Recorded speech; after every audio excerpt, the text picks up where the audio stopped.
Welcome back to Half the Battle. I'm your host, as always, Daniel Levy, your guest co-host, longtime friend of the show, Liam Heslin. Today, we're going to be talking about UFC Atlantic City, Erin Blanchfield versus Manon Fiorot. And my friends, it's going down this Saturday night live at the Boardwalk Hall in Atlantic City, New Jersey. You got number 3 versus number 4 in the flyweight division going at it. In my opinion, Liam, for a title shot for the winner of the Shevchenko versus Grasso trilogy.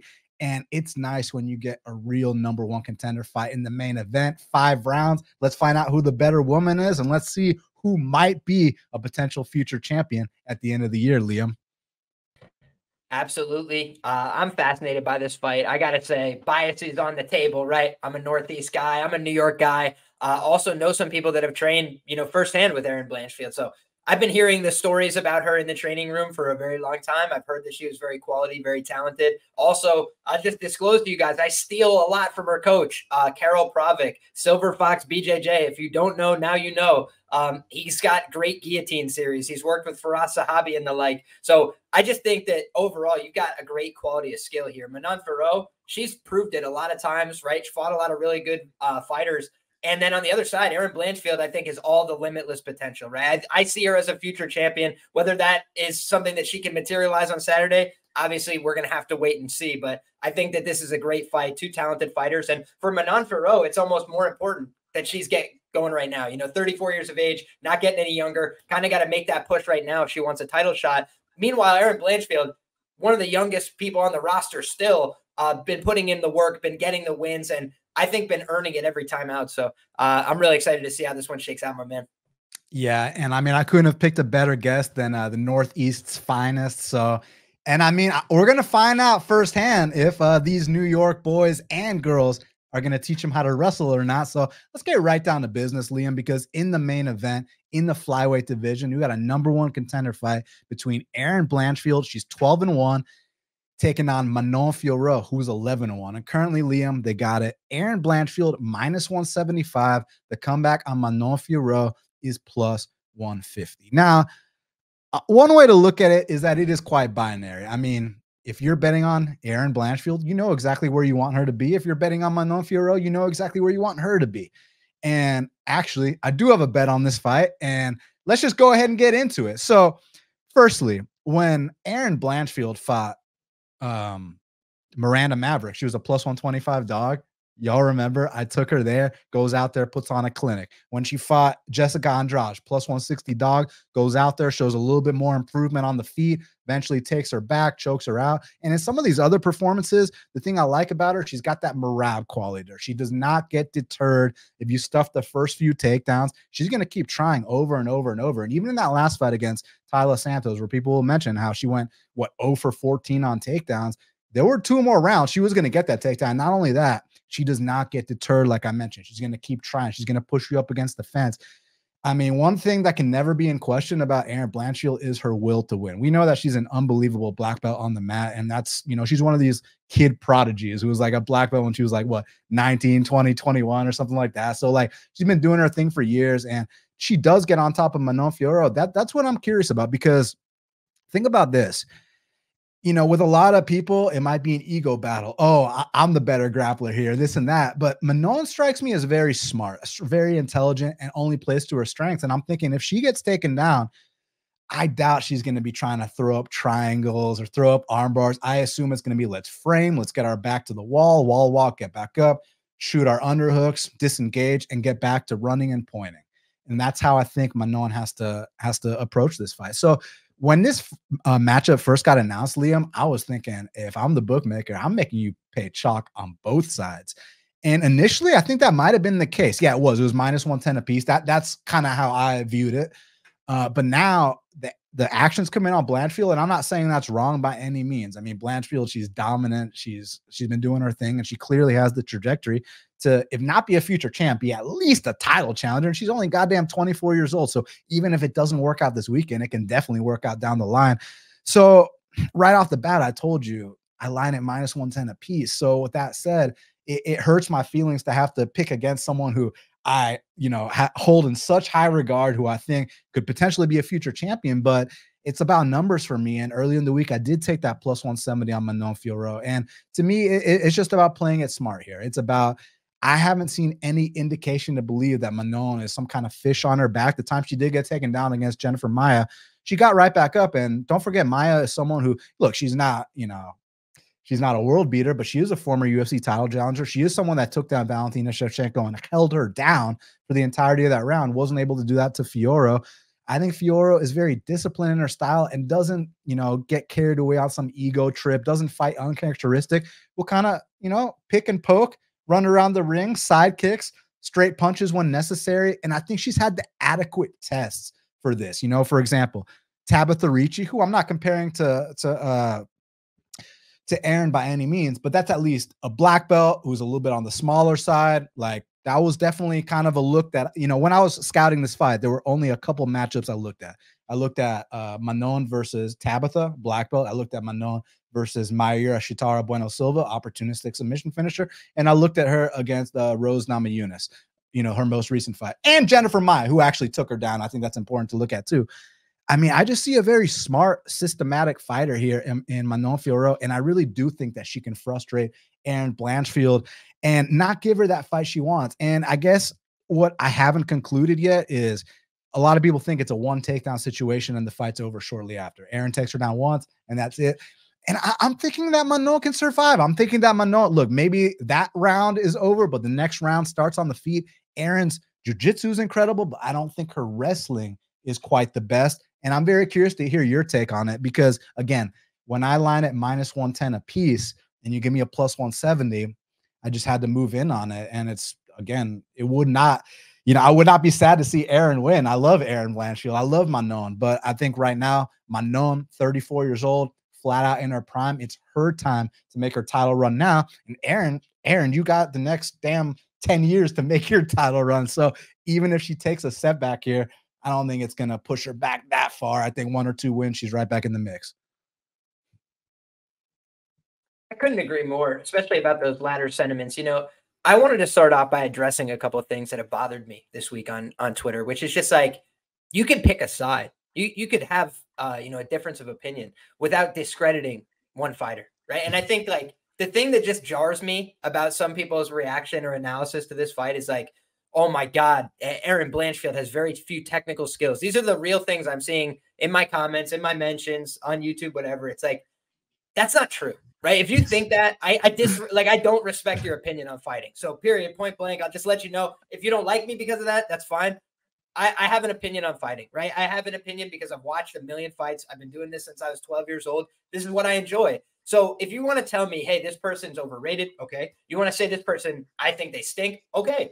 But if you want to say a claim, a direct factual claim, this person has very few technical skills, put your ass in the jackpot. Then let's back that up with some evidence. Because the truth is, when you're a purple belt submitting black belts at the first ever EBI Invitational, you've got skills. Okay, so like, let's start there. She's definitely got skills. All right, next up, it's like, all right, well, does she have skills that translate to the octagon? Because somebody was telling me, yeah, you can do whatever you want in the EBIs, but what are you doing in the UFC?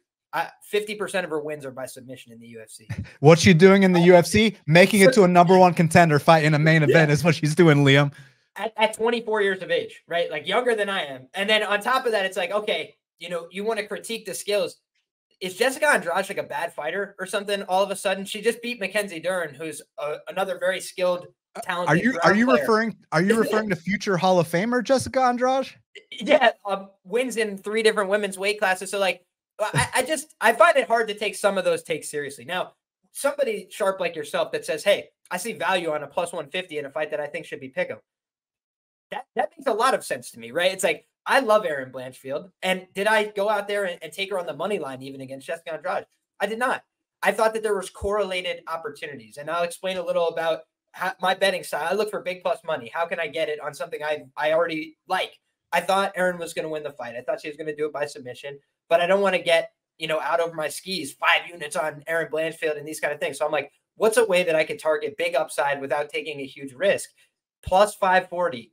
Erin Blanchfield in the under 2.5 rounds, which, by the way, every Jessica Andrade finish loss has occurred under 2.5 rounds. These are just things where you could look at the math, do some numbers, and go, this doesn't make sense. So that's the way I've made money betting on Erin Blanchfield throughout the years. But I haven't been sold on every fight, every matchup, every opportunity. It's like, this is the one. Valentina Shevchenko, I thought, was a unique opportunity for her. I thought we've seen with Alexa Grasso, you know, she's had to shore up some of her grappling deficiencies, with all due respect to the champion, to somebody who held down the weight class for a long time. When you have physical strength, when you can dominate people like that, and when you could use space, distance management, people can't get a hold of you. That's how Shevchenko's dominated this division. But when you look, I was like, Erin Blanchfield is going to push forward. She's not going to care about anything she gets hit by. She's going to try and take her down until she submits her. And so that was a matchup where I was like, Erin Blanchfield chips in the center. I'll just let you guys know that's what I'm doing there. But then it's like, all right, Manon Fiorot, does she have as many known grappling deficiencies? No, that's the truth. It's like, we had more evidence that Shevchenko had some grappling deficiency. She'd been taken down by Maia. She'd been taken down by Pena. Got the armbar from the bottom. It's like, very nicely done. But you've seen evidence in the past that people could bully her around a little bit, especially some of the bigger girls at 125. Talia Santos, I bet her 2 units plus 400. Didn't go my way, but like, I think after the fact, people were like, respect, because I said she's going to dominate her physically, right? And she was a blue belt in Brazilian Jiu-Jitsu. Took her to the ground, real quick. her physically. Yes. Sorry, when you say 2 units plus 400, what do you mean? Like on Talia Santos against Valentina Shevchenko. So I thought you meant against Blanchfield. I was like, no. Yeah, it was a much closer line. But in any case, I was like looking at this girl Talia Santos, and I was like, man, this is one of the toughest matchups in the division for Blanchfield. So I didn't bet that fight, right? I wasn't very passionate about it. I think I picked Blanchfield by split decision or something in my article. But when you look at that as well, that's another big, strong, physical girl. And it wasn't easy. She had to go out there and grind. She had to go out there and earn it. I think you made a lot of good points. Hey, if that's a 5-round fight, how does that turn out? Gets a lot harder, right, for Talia Santos because the pressure keeps coming. Erin Blanchfield seems like she has very good cardio. But the one thing I don't like doing is making assumptions. I liked Isaac Bulgarian to beat C-Rod. But at minus 178, at minus 200, I couldn't get there because I had questions. I had things that I couldn't get in the evidence. And I don't have evidence that Manon Fiorot is going to fall off a cliff if this fight goes 5 rounds. That's what some people that are betting Blanchfield are certain about. I don't have evidence that she's going to be one takedown and the fight's over shortly thereafter. But I also know that we've seen good grapplers like Jessica Andrade. She's a good grappler. She's sound. She has good technique. She tried to get up. She gave her back to sand, and she got finished instantly because Blanchfield has really good transitional jiu-jitsu. So do I think Manon Fiorot could make one mistake and lose this fight, even if she's dominating? Yes, I do. And that's the thing that's kept me from playing that side. But aside from that, I'll just let you guys know, among my sharp network, a lot of people are taking the Fiorot side, and I understand why, right? I'm biased as shit. I'm not going to bet against my biases or try and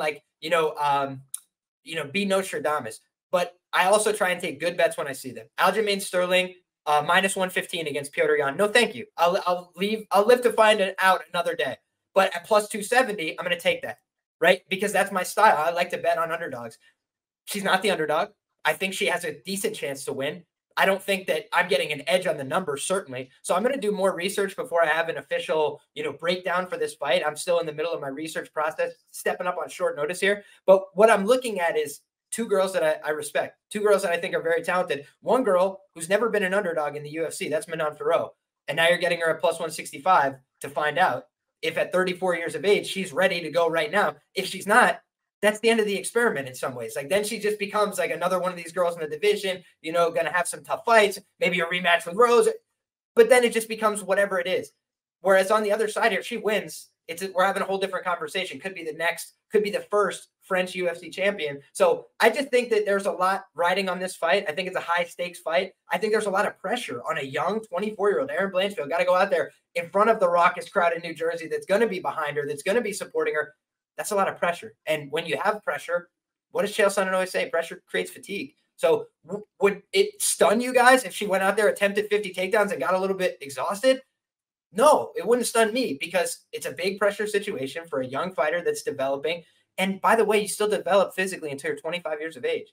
So Erin Blanchfield could be stronger, bigger, faster, better for her next fight than she is at this fight based on what we know about human development, period, even if you take out the names. So for all those reasons, it's probably a dog or pass money line situation. And I had told people that asked me early in the week as well at the minus 130 and the minus 140, should I slam Erin Blanchfield? I was like, that seems a little presumptuous to me. So I never fault somebody for taking a dog shot. You're inherently getting some upside in that.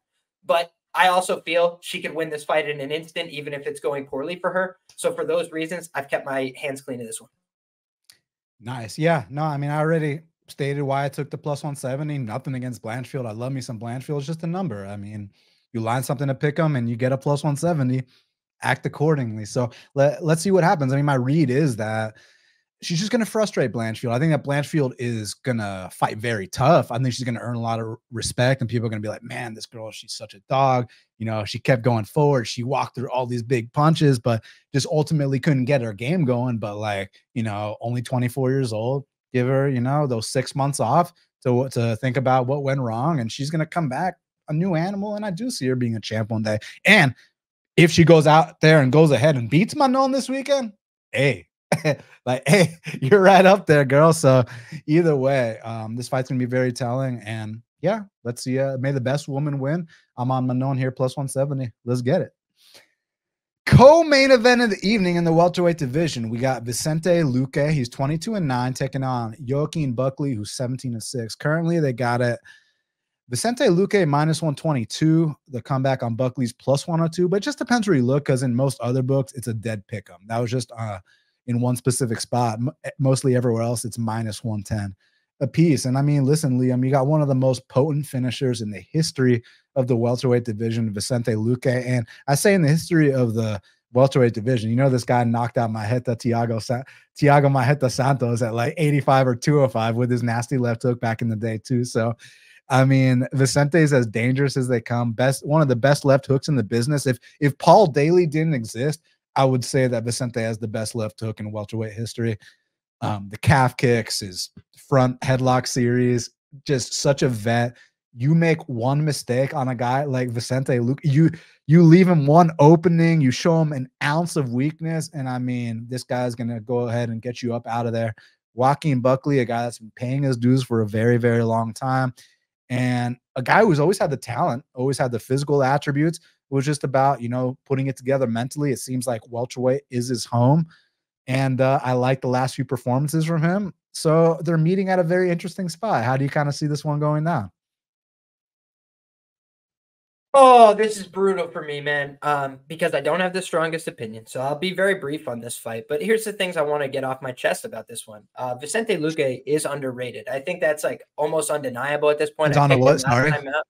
I said he's underrated. Oh yeah, overall, and it's crazy to me because if you've been around for a long time, number one, he's been around for a long time. He's been out here fighting killers for a very long time, putting it on the line, hard fights, and I've kind of seen it coming with some of these recent losses, unfortunately. And the reason I say that, he struggles with southpaws. And how do we know that so evidently? Bilal Muhammad's a student of the game, okay? And Bilal Muhammad, as you know, went to school on his loss, right? He took a loss.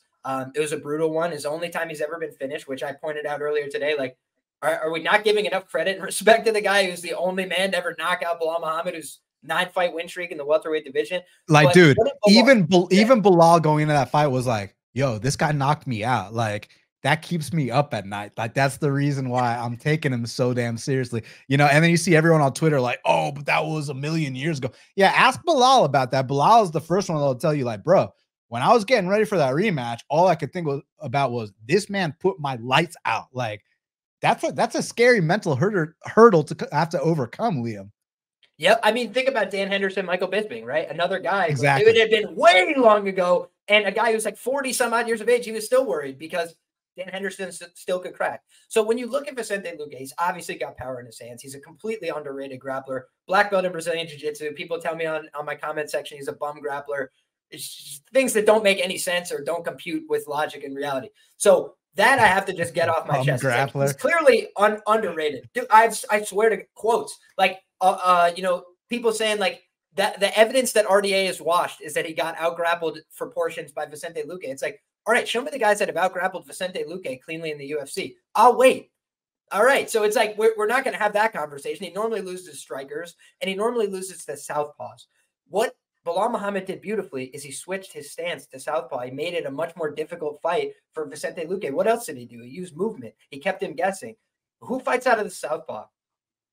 Joaquin Buckley. So he's going to have some problems chasing him down, finding him with his shots, and forcing him to wrestle. Albert Duraev I know he's like criticized now because I don't think he's about this life anymore. I'll just, personal opinion. I don't think he's about that life anymore, but he's got real skills, right? He dominated Kopylov on the ground and a couple other guys. So you look and you could say, hey, Albert Duraev, he knows how to get down. By the way, they're former training partners. Buckley has gotten his ass whooped by Duraev many times. I can assure you of that. But that's why there's a difference between the training room and when you go out there to compete. And Duraev found that out the hard way, right? Because Buck was holding nothing back. Buck was really insistent about sprawl, brawl, keep it upright, and punish him. And I think that in this kind of fight, Buckley has the game plan to win, right? Go out there, keep it moving. Don't get stuck in grappling exchanges with this guy. Keep distance, try and land big shots on his chin and test it. Vicente Luque dealt with a brain bleed, He's dealt with some things that are really serious that made it hard to trust him with your money last time out. But did he go out there and fight like a bonehead? Did he go out there and just put his chin on the line the whole time? No, he tried to fight smart as well. RDA wants to wrestle and grapple, no problem. I'll just out-wrestle him and out-grapple him. I use my skills in all positions. I can fight for 25 minutes. This is a guy that was one fight away from a welterweight title shot. And he missed weight for the backup fighter role, and that is what got him the Jeff Neal treatment and the, hey, you want to miss weight? All right, we're going to put you against brutal southpaws with a lot of power and figure out exactly what time it is. And they're kind of doing that again here. And it's a question for Vicente Luque. Hey, do you have the tools to answer? Do you have the tools to switch something up here? Because if not, it's a really tough matchup on paper. I think Pick'em makes some sense here. But if you were to say, like, who has a better chance to be a hindsight big favorite, I would say Vicente Luque just has more skills in MMA to mix up this fight. I do think he's a better grappler than Buckley pretty systematically. But I don't trust him to take it there. He's a gangster to his core. He's a guy that really loves to fight. And would I be surprised at all if he's standing in the pocket trading bombs with Buckley? No. So I'm not going to lay chalk to find out. If it flips overall and he becomes a plus money underdog, might get my attention. Yeah, I mean, historically speaking, Luque has done more in the sport. That's why it's considered a step up in competition for Joaquin Buckley. I mean, like I said, Vicente Luque, one of the most potent finishers in the history of the welterweight division. And you just date back to the beginning of his UFC career all the way up to most recently. Look at the guys he's been finishing. Look at the guys he's been fighting.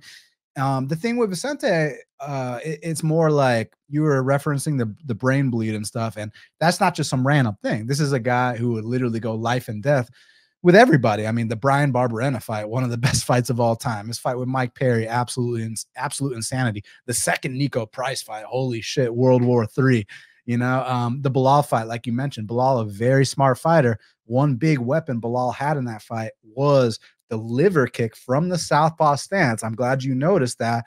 And, Vicente's got a ridiculous poker face, but if you ask Vicente or any of his coaches, he felt that body kick. He was very hurt by that body kick. And then Jeff Neal, who I think has somewhat of a similar style to Joaquin, both southpaws, both explosive, both super fast, good footwork, and especially at Jeff Neal's best, because Jeff Neal, ever since the near-death experience, he's been hit or miss. But the Luque fight was the one where it looked like, oh, this is a semblance of the Jeff Neal we once knew and loved. And then everything else has been few and far between, which is unfortunate because prior to his health scare, Jeff Neal was on a title shot trajectory, man. So it's just unfortunate how things can be taken away from you. The rug can be swept from right under you, and then things can never be the same ever again. It's crazy. The fight game's insane. So with Luque coming off that brain bleed, I don't think it was just a result of, and this is a non-doctor opinion, so I take this with a grain of salt, but I personally don't think it was a result of, just the Jeff Neal fight. I think it was all the wars over the years adding up. That's why I think, it finally came to a point where it was like, dude, like, yeah, you have a brain hemorrhage now, because everybody's different. And Buckley, like, we would be very arrogant to leave out the fact that Buckley's been knocked out 4 times. Buckley does not have the best chin, but there's a difference in kind of like their durability. Like with Buckley, it's not that like he gets dropped by a jab or something. The guys that have all knocked him out in the UFC, Kevin Holland, Kevin Holland rocks so many people with that straight right. That head kick D. Kiriko hit him with, listen, a shin to chin, I don't care who you are, you're probably getting knocked out. And then the Chris Curtis one, that was clean on the button. So on one hand, look, he's been knocked out, and those knockouts are going to diminish the points from your chin if this is a video game rating. But at the second time, you got to look at it from Vicente's point of view, where Vicente, it's not really one shot being put out. With Vicente, it's been an accumulation of damage over many, many years. Stephen Wonderboy Thompson landing 138 significant strikes. Brian Barberanda landing 169 significant strikes. Nico Price landing 129. At what point does it finally add up to just eat shot after shot after shot when you're this ultra durable guy? I mean, I remember Chuck Liddell used to be able to hit this guy with a baseball bat. He'd laugh at you. And then he's towards the end of his career, he started getting knocked out by guys that, you know, I believe if he fought Rich Franklin in his prime, Chuck would have won that fight. And then when they fought, Rich knocked him out. So I'm just saying, after that Neal fight, because the Neal fight was when it finally, you know, things finally fell apart. That RDA fight, while it's very respectable to get a win over a legend like RDA, someone who's going to be in the Hall of Fame as far as I'm concerned, when you look at the numbers, they're very indicative of that chin wasn't tested in the RDA fight, right? Because I was thinking, I faded Luque, and I faded Luque's last 3 fights against Bilal, like plus 160, against Jeff, I think also like plus 160. I don't remember the exact odds, but it was around there. I think it was plus 180 or so. It might have even been wider.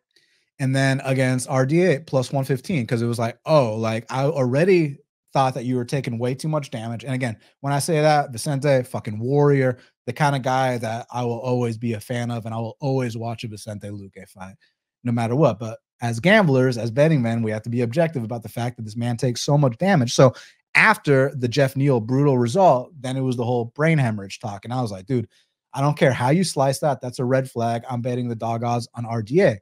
The thing is, it's hard to expose someone's brain hemorrhage when you refuse to throw a punch. And Vicente shoots for 11 takedowns in that fight. RDA shoots for 7 takedowns in that fight. And hey, Vicente did his thing, used his size, neutralized, you know, a former champ. I love it. But I think that strategy is going to be tougher here with how elusive Joaquin Buckley is with his footwork. He's super fast. He's fast twitch. He's explosive. He's dynamic. He's got kind of a, you know, kind of a different arsenal of strikes. I mean, you see his famous knockout over Impa Kasanganay, but even some of these fights against Alex Morano, I felt like that was a very smart, like you look at the guy and just think he's this just athletic beast. You see the muscles and this and that, but he's a smart fighter too, man. Like I really respect Buckley, and I think welterweight is the right weight class for him. Like he was like this dude that's like 5'9" fighting at middleweight, right? Like, and now he's in the right weight class. I think the speed's translating. I think he can really frustrate Vicente Luque. Listen, I'm not delusional. I understand one big left hook from Vicente Luque right on the button, and that could be all she wrote. But I think it's going to be hard to chop him down with calf kicks due to that southpaw stance dynamic.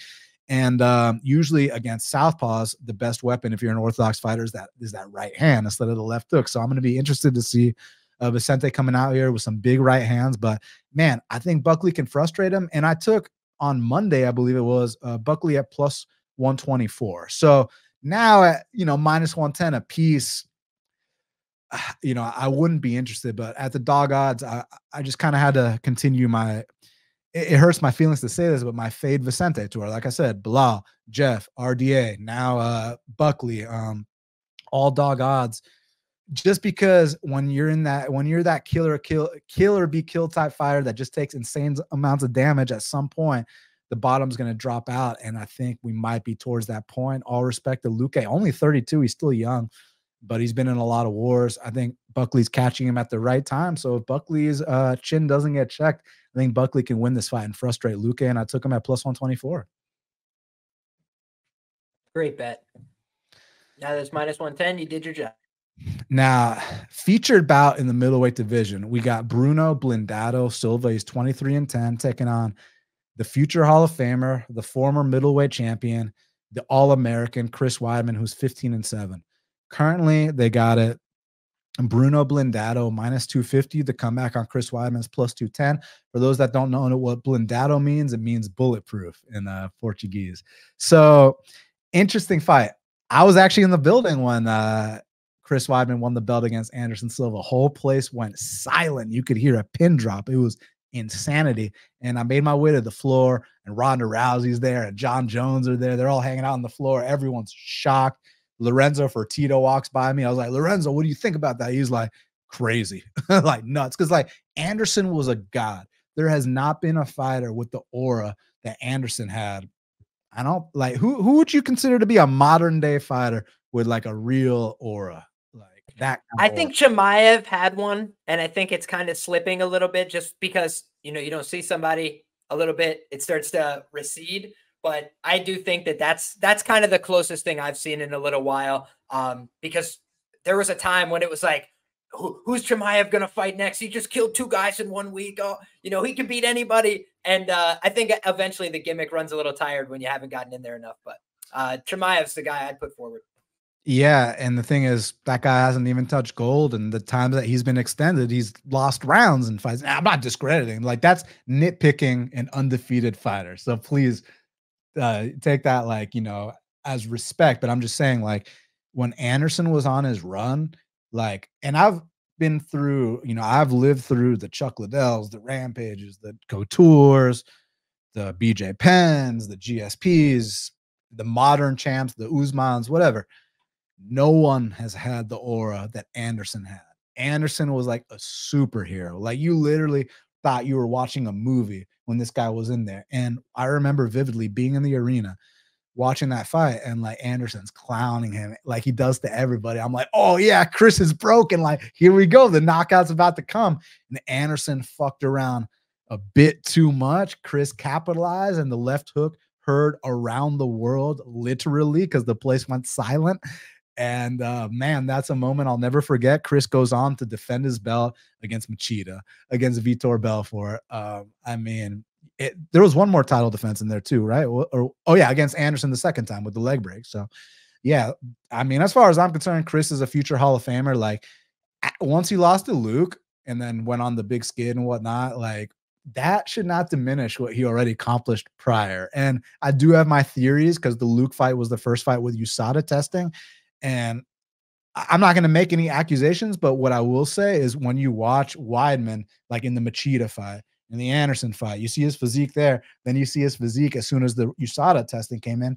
I just kind of felt like he shrunk a little bit. And there were also some more like he'd have that really strong first round where he's got this world-class single leg where like that Weidman single leg might literally be the best single leg in MMA. I'm willing to hear any counters to that, you know, but I truly think Weidman has the best single leg in MMA, and he would still get that single leg on everyone in round 1, but he'd tend to fatigue badly past round 1, and that's why he'd be getting finished in like round 2 and round 3 in a lot of those subsequent fights. And I believe the number is, how many times has he been dropped and stuff in his last few fights? I think he's been knocked out 5 or 6 times as a professional, so I think 6 times. He's been dropped 1, 2, 3, 4. So, okay. So less times than I thought because, yeah. So I thought at one point, oh, because the Luke Rockhold was ground and pound. So there was no knockdown. The Gegard Mousasi was kind of a weird thing. But there was at one point where it was 1, 2, 3, 4, 5, 6, where he had been like stopped in 6 of his last 8 fights. Right. And I was already thinking that Chris was kind of on his way out in 2017, 2018. And the thing about Chris is he's got that delusional self-confidence, which you have to have to be a great. Like you look at John Jones, like John Jones' confidence is so bulletproof. Like the guy, have you heard John Jones talk?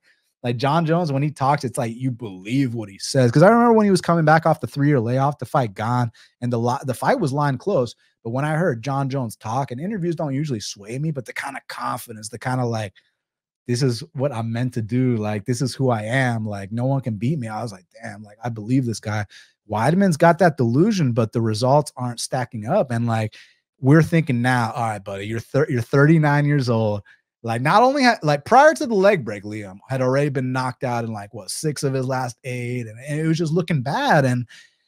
And the guy, like, his family's telling him to retire. Dana's telling him to retire. The fans are telling him to retire. But Chris is like, all right, well, I'm probably going to retire after this Bruno fight. But then I just heard an interview with him. He's like, I'm feeling great in camp. I want to keep going. Like, and he's starting to talk about how like he still thinks he can beat Adesanya. He still thinks he can beat John Jones. And it's like, it's delusional, but I respect that confidence. I respect that, like, he really, Like, they're going to literally have to pull Weidman out the octagon, like, because he's not going to leave on his own. His family can't make him stop. Dana can't make him stop. We can't make him stop. Only Weidman is going to have to make himself stop. And this matchup against Bruno Blindado, what's interesting about it is that Bruno's been submitted, 6 or 7 times. So you think on paper, hey, Weidman, we take this guy down. Who knows what could happen? But you got to put context into it, because let's talk about the 2 times that Blindado's been submitted inside the UFC's octagon, against Brendan Allen and against GM3, who are like Brendan Allen. GM3 is like Brendan Allen's mentor. Like they got the same style. One's like the older version, right? And in both those fights, Bruno got dropped prior to getting choked out. So it's not like those guys took him down, grinded him out, passed, choked him out. No, both those guys floored him and then jumped on the neck. So let's just make that distinction. But let me say this. The only time I've truly felt like Bruno Blindado's looked like shit in a UFC fight was the GM3 fight. Now, he even said he didn't want to make any excuses until like 6 months after the fact. He finally, you had to pull teeth to get out of him that he was sick as hell that week. And you could tell his body looked terrible. But man, I thought that Bruno looked really good against Brendan Allen. I thought he was teeing off on Brendan. I thought he was about to get Brendan out of there. And I think he got a little carried away. Then Brendan catches him with a shot, drops Blindado, and then just jumps on the neck. You know that Brendan Allen's nasty when he gets on your neck, let alone when he takes your back. We know Weidman's got similar things, but the thing about it, man, is I think if Weidman can't get these early takedowns, I think he's going to be working super hard. I think he's going to get to that fatigue state. And even if he can get some takedowns, I think that Bruno can possibly survive for a little bit. Like, this is not the Weidman from 2017 where he fought Gastelum and, like, when he took him down, he held him down, he passed guard, arm triangle, whatever the case may be. I think here it's one of those things where if he does get takedowns here, I think he's going to fatigue himself, unless he can just get a sub right away, pass, whatever the case may be. But I think that Bruno can hang on a little bit, get back up. Then Weidman's got to start all over. And when you're shooting takedown after takedown, it's very tiring, especially when you're not talking about someone in their prime like Bryce Mitchell or Evloev or one of these kids. You're talking about a 39-year-old coming off all these knockout losses, coming off a leg break. Everyone wants you to retire. Here's where I think that, yeah, maybe you get a takedown, but like, I just think he's going to start to gas, start to fatigue, start to breathe heavy. And when Bruno decides it's time to swing, I think Bruno's going to launch that chin into the 5th row, man. So I got Bruno Blindado. One thing you got to understand about him, because people are talking about the Tavares fight. Oh, Tavares couldn't knock him out. Guys, Tavares, we used to call Tavares Hawaiian Bisping because he's like a point fighter. He's not known for that one-punch knockout power. Occasionally, Bruno Blindado, do you know what his ratio is to the knockout, Liam? Just guess. Don't look it up. Just guess. His ratio to the knockout. I don't have it off the top of my head, but I would say it's probably like 20-0 or 20-1. I just stop right there. 20-0. 20-0. Okay. This man Blindado. I will just say I gotta put this out there. The caveat: Gerald Mearshart, because he is an absolute homie, claimed that one for jiu-jitsu, but that was a knockout on my scorecard. But please continue. Yeah. And you could say if Brendan Allen didn't jump on the back, he could have possibly got a knockout too. But 20 knockouts to 0 knockout. Like, this is, so when people are saying, oh, but Brad Tavares couldn't get him out of there. Let's look at Brad Tavares' knockout ratio, 5-5. Okay. 5 knockout wins, 5 knockout losses. Where you look at with Brad is the decision. So Brad's 13-4 on the decision, right? Bruno is 20-0 on the knockout. But I'm not going to just give one-sided info, Liam. He's 0-7 on the submission. And that's where, I know damn well that's what Chris is planning to do. I just think that at this point in Chris's career, if he does it, hats off to the legend. And I'd love to see you throw those gloves down in the center of the octagon, have that moment, walk away in New Jersey. But knowing Weidman, if he gets a win here, he's going to call out Pereira. He's going to call, who's the champ at middleweight? He's going to call out Sedriques. He's going to, I want that John Jones, New York versus New York super fight. Like, I know how Chris Weidman operates, but I really think that Bruno is going to stuff these takedowns or possibly get up from the takedowns. And when it's his turn to start teeing off, I think he's going to find that chin for the millionth time, get his 21st knockout, and hand Weidman is like 6th or 7th knockout loss. So yeah, I'm going Bruno Blindado. And it's like I said, I was already fading Weidman prior to the leg break, but I said If he comes back from the leg break, he will be faded. And he was faded against Brad Tavares. Now we got Bruno, and Bruno was like minus 270, 280. I wasn't interested. But now we're down at minus 250. Now we're not. Now I'm kind of interested a little bit. Let's see if it comes down a little bit more, because there's a thing about certain fighters, whether they're good fighters or bad fighters, but for whatever reason, gamblers love to bet on certain people every single fight without fail. Jared Vandera, Parker Porter, like people have these weird obsessions with fighters like that, right? And then with Weidman on a kind of higher level, like people have an obsession with the washed version of Weidman because they can't get out of their heads what he once was. What he once was, I mean, he's a Hall of Famer. Look at the Mark Munoz fight before he even won the title. That fucking intercepting elbow to ground and pound. If you want to know how to throw a standing elbow, go watch Chris Weidman versus Mark Munoz. That ground and pound was nasty. Like, Weidman was the man.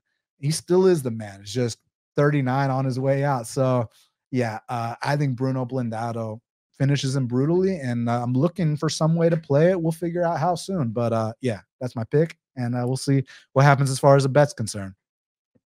Yeah, I think that you know, I definitely understand where your head's at, right? I'm biased as shit, okay? I've met a few UFC champions in my day. One of them was Chris Weidman. Had the time of day for me. Very nice guy, cool guy, down-to-earth family guy. He just seems like a very likable fighter overall. So could you understand why people, you know, keep taking the bait? Absolutely. But the other thing is this. I tried to tell people, like, this is not a kind matchup from the UFC when they gave him Brad Tavares, because a lot of people look and they're like, man, Brad Tavares is not a knockout threat. Like, this is a great matchup for Weidman. And I was like, no. Reason being, he's a great anti-grappler. That is his whole skill set. You look at Brad Tavares, he fights a high-level kickboxer. He fights a really dangerous striker, to your point. Edmund Shabazi head kicks him in the first round. Dricus du Plessis, war for 15 minutes. So Brad Tavares is a little bit hard to predict sometimes with his results. I made a nice chunk of change on Dricus du Plessis plus 108, and then I lost back most of it on the fight not to go the distance that night, right? So Brad Tavares is kind of a weird, guy to predict in that way. But I've made a lot of money betting on Brad Tavares because I basically faded every good grappler that he went against, and I bet Brad by decision, because that's what he does really well. He's like, you want to take me down? I'm going to punch you in the face while you're trying. So you're going to get hurt as you're doing that. And then I'm going to try and chip away at you with shots. I'm not going to make it easy to get a hold of me. He's never been submitted in 25 plus or whatever, professional bouts. I was like, this is the UFC trying to give Weidman an old shove out the door is how it felt to me. And I think what happened in that fight is twofold. Number one, Weidman lost clearly, right? Like, I think we all can agree on that. But I think he looked better than most of us expected. Even in a performance where he looked a little flat, but like, he's getting kicked in his injured leg, turning stances, getting kicked in the other. The man is just walking through fire, right? Like, most people, as they're getting kicked in their like recently surgically repaired leg, are like, please get me out of here. Like, I'm just done. He doesn't have that, right? Like, there is no quit in Chris Weidman. He can get brutally knocked out. Yeah, you can finish him, but like, is he ever just out there like folding up the tent? I've never seen it, right? Like, Never. I've seen this guy go to the brinks. So like, against Jacare Souza, the referee is like standing over them, and Chris is like half dying, and they're just like, oh, hit him more. Like, Chris Weidman's so tough that people don't know when to stop his fights. But on the other hand, Bruno Silva has had a weird run through the UFC, if you ask me, because he's known for being a striker. He's known for being a guy who's very dangerous with his hands. He's a Brazilian Jiu-Jitsu black belt that's 0-7 career to the submission. All right. So it's like he got the black belt after a fight where Andrew Sanchez picked him up, turned him around, threw him all over the octagon until he predictably gassed in the third round, like he has his entire career. That's just the way that fight went. I think it was 7 takedowns to 0. Andrew Sanchez dominates every minute. I had a bet on Bruno Silva minus 130 or whatever it was that night, because I was like, I know eventually Andrew Sanchez will be gassed and he will get knocked out brutally. And that could happen here. But now it's like against a guy who's way more quality, in my view, than Andrew Sanchez in terms of his wrestling and his grappling technique, against a guy who has been exploited on the ground a number of times, right? Wellington Turman has had a very forgettable UFC career. Finally gave up a submission last time out to your boy, the Night Train Jerry Gooden. Normally the problem has been his chin, right? But they went to war. They had a great back and forth fight on the feet. Gooden hurt him, takes him out of there with the submission. Beautiful job. But when you look at Wellington Turman, he was dominating that fight against Bruno Silva and looked like pretty competent in a lot of the grappling there. He took his back standing multiple times in the first round. He also had a couple of positions where he's working on a Kimura trap. He's working on a couple of spots where you see respect from Bruno Blindado Silva. Hey, welcome aboard. What up? What up? What up? Got my boy Nasty Nate in the house. What's up, Nasty Nate? Chilling, man. Just getting off work here, trying to help get my little insight. What's up with y'all boys, man? How y'all doing? Good, man. Well, this is my boy Liam right here in the chilling with me. Liam, this is my boy Nasty Nate. Pleasure to meet you, Nate. Thank you very much for joining us, my man. Likewise, brother. The pleasure's all mine. Hey, so we're just finishing up this Chris Weidman Bruno Silva fight. You have any opinion on it? I mean, Weidman, he's a veteran in the game, but it seems like when you put a lot of stock into Weidman, he can kind of let you down in those times. Bruno Silva's a dog, but y'all are the bet expertise. If I had to say, I'd definitely go Bruno Silva, just because those times you put a lot of money into Weidman, or you put a lot of emphasis into Weidman, he kind of lets you down. But then when you kind of like, oh, Weidman's not, you kind of like downplay him, and you're like, Weidman's not going to do well, then he goes out and he beats Anderson Silva twice. You know what I'm saying? So it's like, and Kelvin Gastelum and all that.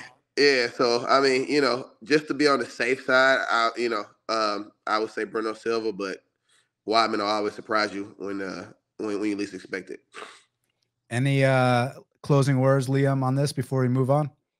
Yeah, I'll just be brief here and say, listen, I'm biased as shit because this is a New York legend. This is a New York fighter. I really respect Chris's game.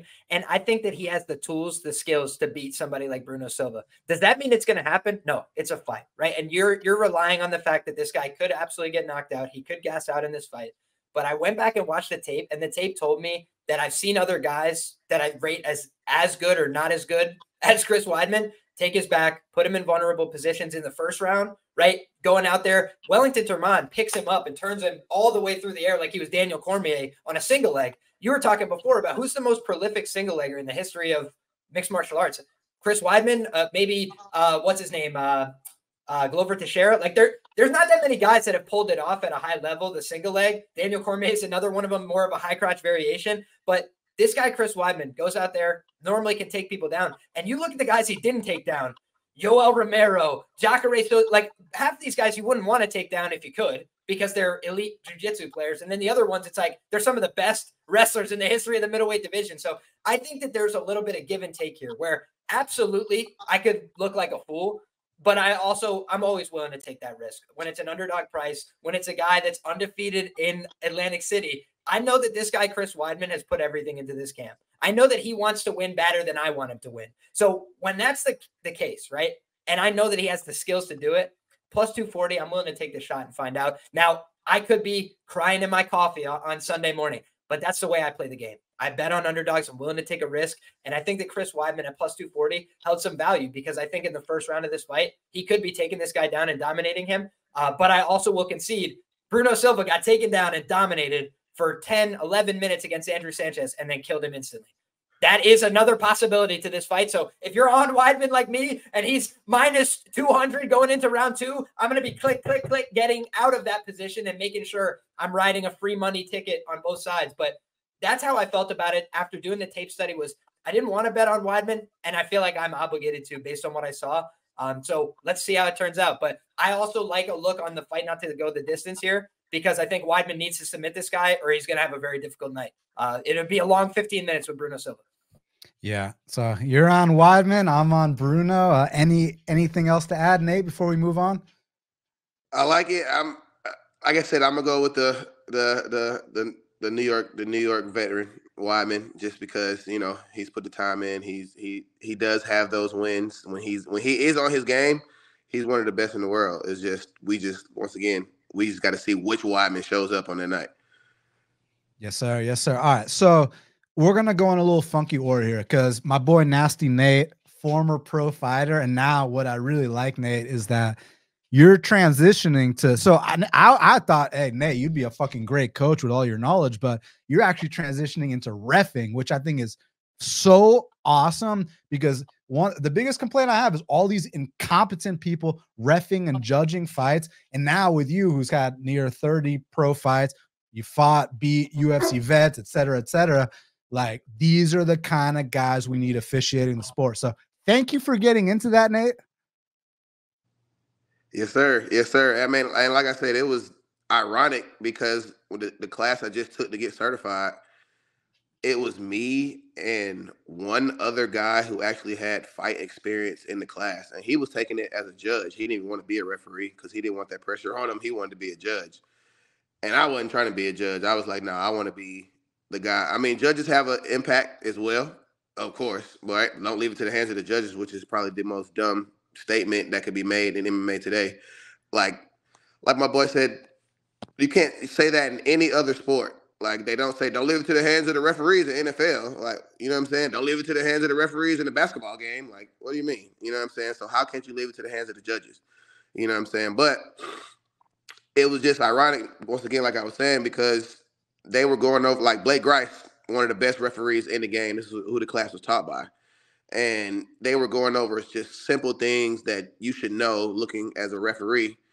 And it was just jiu-jitsu positions. And people were just flabbergasted when they were talking about omoplatas and triangles. And they were like, what is that? That sounds like a meal. So one guy said, that sounds like a meal. And I'm like, oh, no, these are the future referees that are coming out. Like, man, this is interesting. So I definitely was like, man, I need to come out here and I need to try to help turn the sport in the right direction. You know what I'm saying? Not saying it's going in the wrong direction, but I want to help, you know what I'm saying, steer the sport in a good direction and actually get some quality refereeing going on. You know what I'm saying? I know what to look for. I've actually refereed high school wrestling for years. So, you know what I'm saying? I have wrestling experience coming, and it's so many more rules in high school wrestling that, you know, not saying that refereeing is going to be an easy job, but I feel like refereeing MMA is going to be a little less comparable compared to high school wrestling. Yeah, that's what we need, man. So work your way up, and hopefully we'll see you in the UFC's octagon refereeing these fights, man. That'd be sick. Yeah, man. I told Blake Grice when I came in, I was like, I'm trying to be the next you, trying to be the next Herb Dean. And he was like, man, he broke it down to me, and he was just like, we're getting old. That's what he said. He said, me, him, Herb Dean, all those guys that we know that are doing it now, they're getting old. And he said the next big referee is taking the class right now. You know what I'm saying? So he's literally giving me the blueprint on how to get to where I'm trying to get to the big stages. And it's just about, you know, me putting the time in and me being there at the fights on the local level and getting my time in. So that's exactly what I'm doing.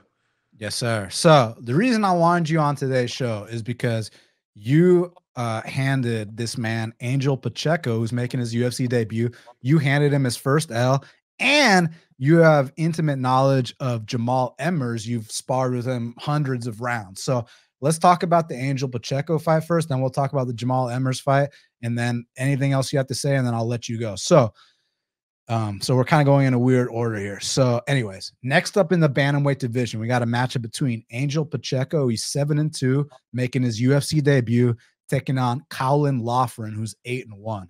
And currently, they got it. Caolan Loughran minus 350. The comeback on Angel Pacheco is plus 285. So Nate, you handed Angel Pacheco his first ever defeat. I remember it. You gave him a tour of the NFC cage, 30-27 times 3. What did you feel when you were in there with him? You've had near 30 pro fights, like, and wasn't this fight at like, was it at a catchweight? Was it at 55? Like, what was the weight class? It was a catchweight at 150. Okay, so here he's dropping to 35s for the first time. Yeah. So what did you feel when you were in there with him? Like, is he? Because we know that he's like a scrapper with a lot of heart, but not the most physically imposing. So kind of. Right. Tell us about your experience fighting this man for 15 minutes. So this was when I fought Angel. It was around like that weird COVID time, and it was hard for guys to find fights, especially up on the north end of the state. I mean, of the country. So he was 3-0, and when they offered me to fight, and I was like, I thought it was a catfish because I'm like a 3-0 guy. I had over like 18 fights at the time, and I was like, a 3-0 guy wants to fight me. I'm like, what are they trying to set up? But it turned out that he just couldn't get any fights up in, I think, Ohio or wherever he was at. He couldn't get any fights. So he took the fight. So I kind of came in a little cautious because I'm like, I couldn't really find any tape on him, and I was like, I heard he was a good boxer. So I was like, So I came in kind of cautious. And after like a minute or two into the fight, I was like, oh, this isn't the guy who I thought it was. He's tough. He's scrappy. He stayed in there. But his not and not trying to downplay him at all, but grappling is not his strong suit. If you get Angel, if you touch his leg, he's gonna fall. If you get him on his back, he's gonna have a very hard time getting up. I was just able to impose my will. I actually should have finished the fight. I actually got winded, pounded him in the second round. And at the end of the fight, George Allen came because I had him on top. I had him in like almost like full mount, and I'm elbowing him and I'm hitting him. And George Allen starts to walk in and he's saying, Angel, defend yourself. But I like blew my wad and I kind of got tired and I stopped. So even at the end of the fight, George Allen was like, hey man, when I start walking close and I'm talking to the other guy, that doesn't mean stop punching. That means continue to punch because I'm about to end the fight. You know what I'm saying? And I was like, I know, George. I know. I just got a little tired, my boy. You know what I'm saying? Can you hear me? Yeah, you're back. Okay, yeah. So I was like, George, I got a little tired, my boy. You know what I'm saying? So I knew you was about to finish it, and I got my heart on it, and I was like, and then it kind of blew my water a little bit. But Angel's tough. Like I said, I don't want to take anything away from him. He's tough, but I mean, I struck him on the feet. Controlled the grappling in every situation. I even ended the fight like on his back, body triangle, attacking chokes. You know what I'm saying? Like just trying to, finish the fight. But I'm surprised that, how well he's done after me. Maybe that vet experience gave him a lot of experience, gave him a lot of learning lessons, and he was able to go in and turn it around. Because, I mean, his fights after that, he hasn't lost a fight after that until the Dana White Contender Series fight, which was probably fight of the year, one of the fights of the year for that year. You know what I'm saying? So he's scrappy, he's tough, he'll stay in there, he'll fight. But if you have any type of grappling prowess, any type of wrestling, jiu-jitsu, then you should definitely be able to take advantage of him. Because like I said, I'm not trying to downplay him, but you touch the man's leg, he's going down. And did you at all feel like, okay, maybe this guy should be a bantamweight? Because this is his first time dropping to 35s. I'm like that in-betweener. I'm like a really big 45er. Well, I was a big 45er, and I'm like, I can make 55. Like, I'm not a small 55er, but I was, regular for the weight class of 55. So I did feel like he was kind of smaller. And I mean, as we know, the superior body type has now changed. More of the DC dad bod is usually the superior body style now. So he kind of had that DC dad bod-esque looking, going on. So it looked like he could cut a lot more weight, you know what I'm saying? So I think 135 is going to be good for him. But as you know, if this is his first fight at 35, that cut can be different. And just, the rehydration process, all that stuff, it goes into an effect, especially when this is your first time cutting down so low. You know what I'm saying? So we definitely have to take that into account. But if he has a good coach, a UFC veteran coach, so if they've done it the right way, then hopefully that's not something that's going to play into his fight. Liam, you got anything for Nate regarding his experience fighting Angel?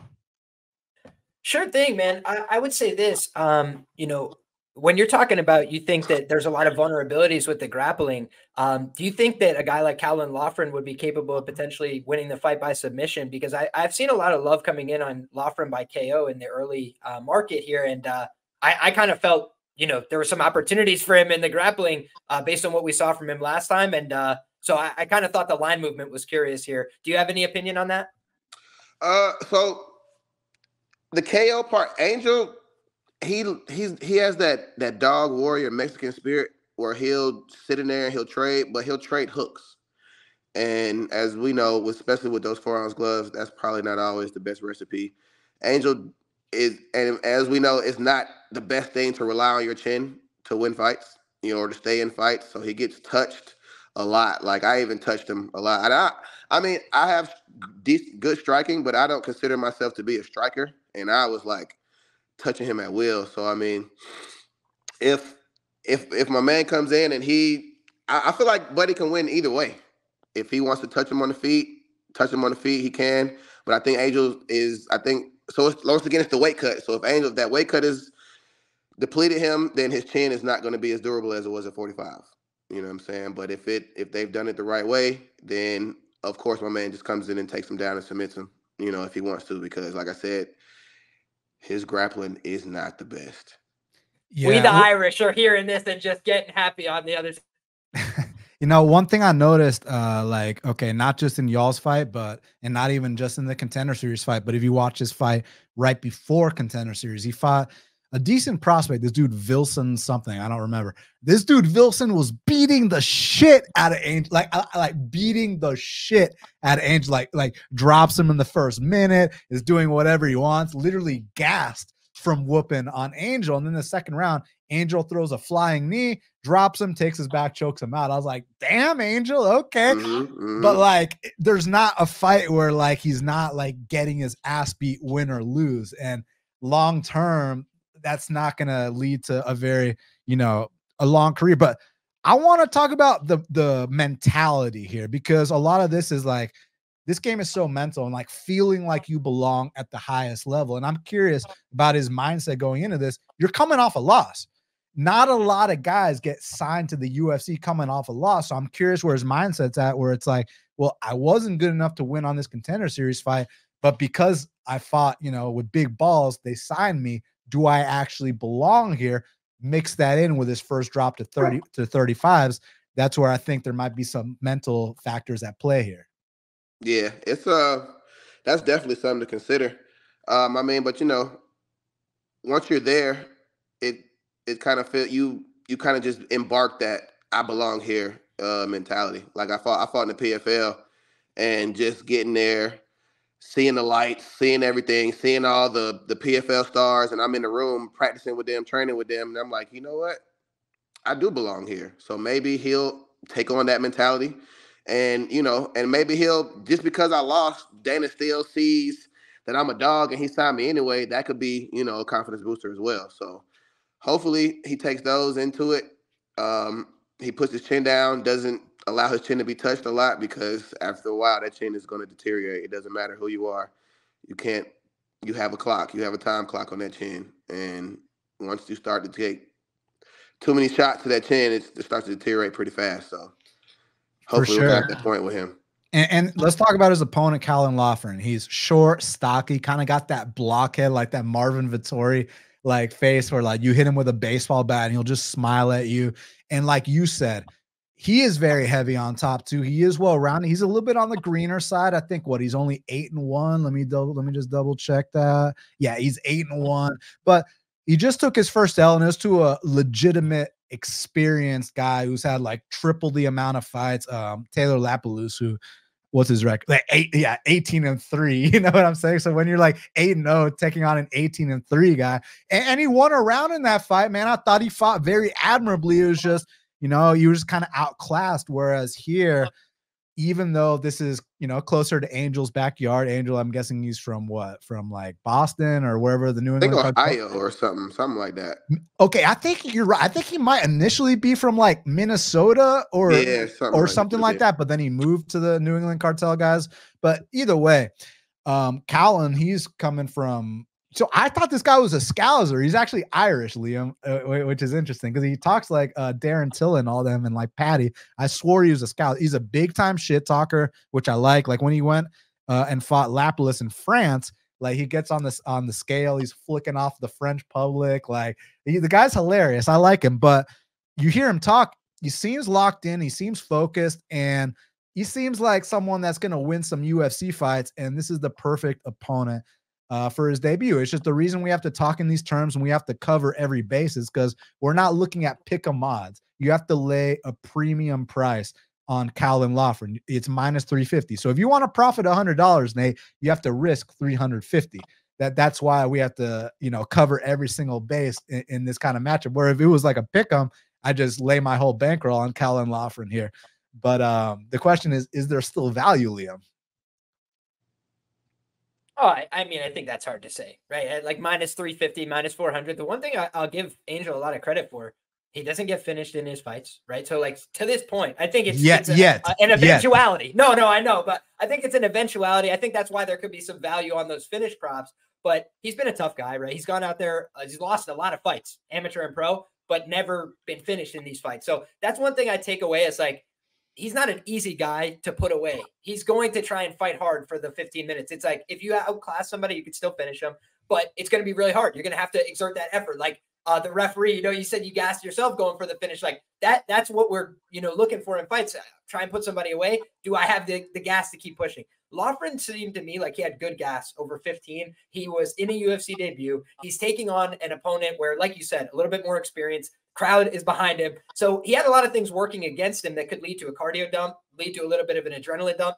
Didn't see that, right? Wrestled hard for 15 minutes, kept trying to push his pace, kept trying to impose his will in his fight. So it didn't go his way, but I didn't come away from that like, man, Caolan Loughran, he's got a ton of things he's got to fix. I just felt like, hey, you got to keep getting experience, got to keep going out there, maybe work on that head movement just a little bit. But I don't think Pacheco has the stopping power necessary to take out Caolan Loughran. So I think that Loughran's going to have a lot of opportunities. I think he's going to be able to get the takedowns if he wants them. So I think he's going to get the job done. But my style, minus 400, I'm like, I have to look at the prop market or pass on this one.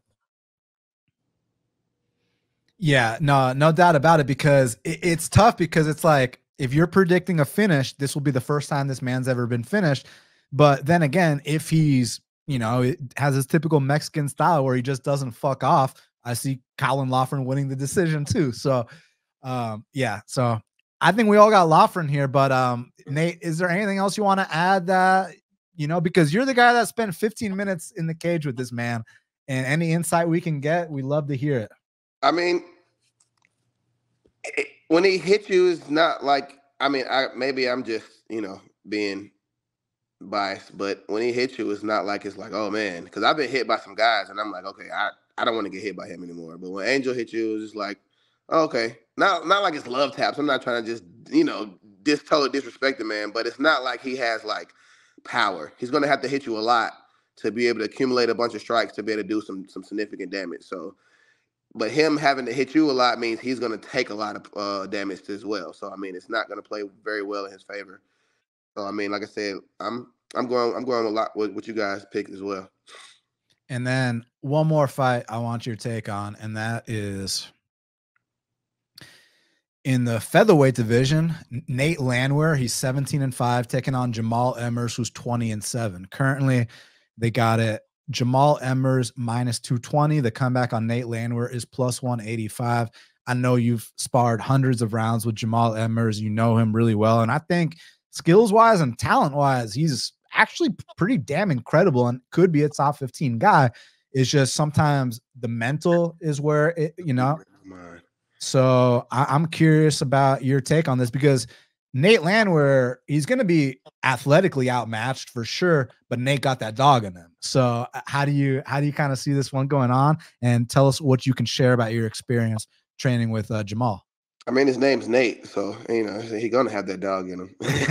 But shout out to Pretty Boy, man. That's my boy. Like, I think this pick is gonna be a bias, of course, but Jamall is my boy. We talk on Instagram every day, send each other reels, commenting on stuff, just the whole nine. But like you said, it comes down to mentality. And as me and you know personally, Daniel, that mental is something that can make and break a career. You know what I'm saying? Unfortunately, sometimes I've been on the losing end of mental struggles, mental hurdles, when it was like, hey, Nate, how'd you lose this fight? Oh, man, I just beat myself. But when Jamall comes in there and Jamall is in tune, Jamall is on point, Jamall is top 15, top 25 in the world, say hands down. You know what I'm saying? But what's the difference between the champions is the mental aspect. Am I still there? We still good? Yeah. Okay. Yeah, it's the mental aspect. And that's what I always say to especially the up and coming guys. Like, everybody has, when you get to these levels, everybody has some of the same skill set. You know what I'm saying? Everybody can do a lot of the same things, but when it comes down to it, like John Jones and Vitor Belfort, when he didn't tap to that arm bar, when he saw his arm breaking, like, a lot of guys would have tapped.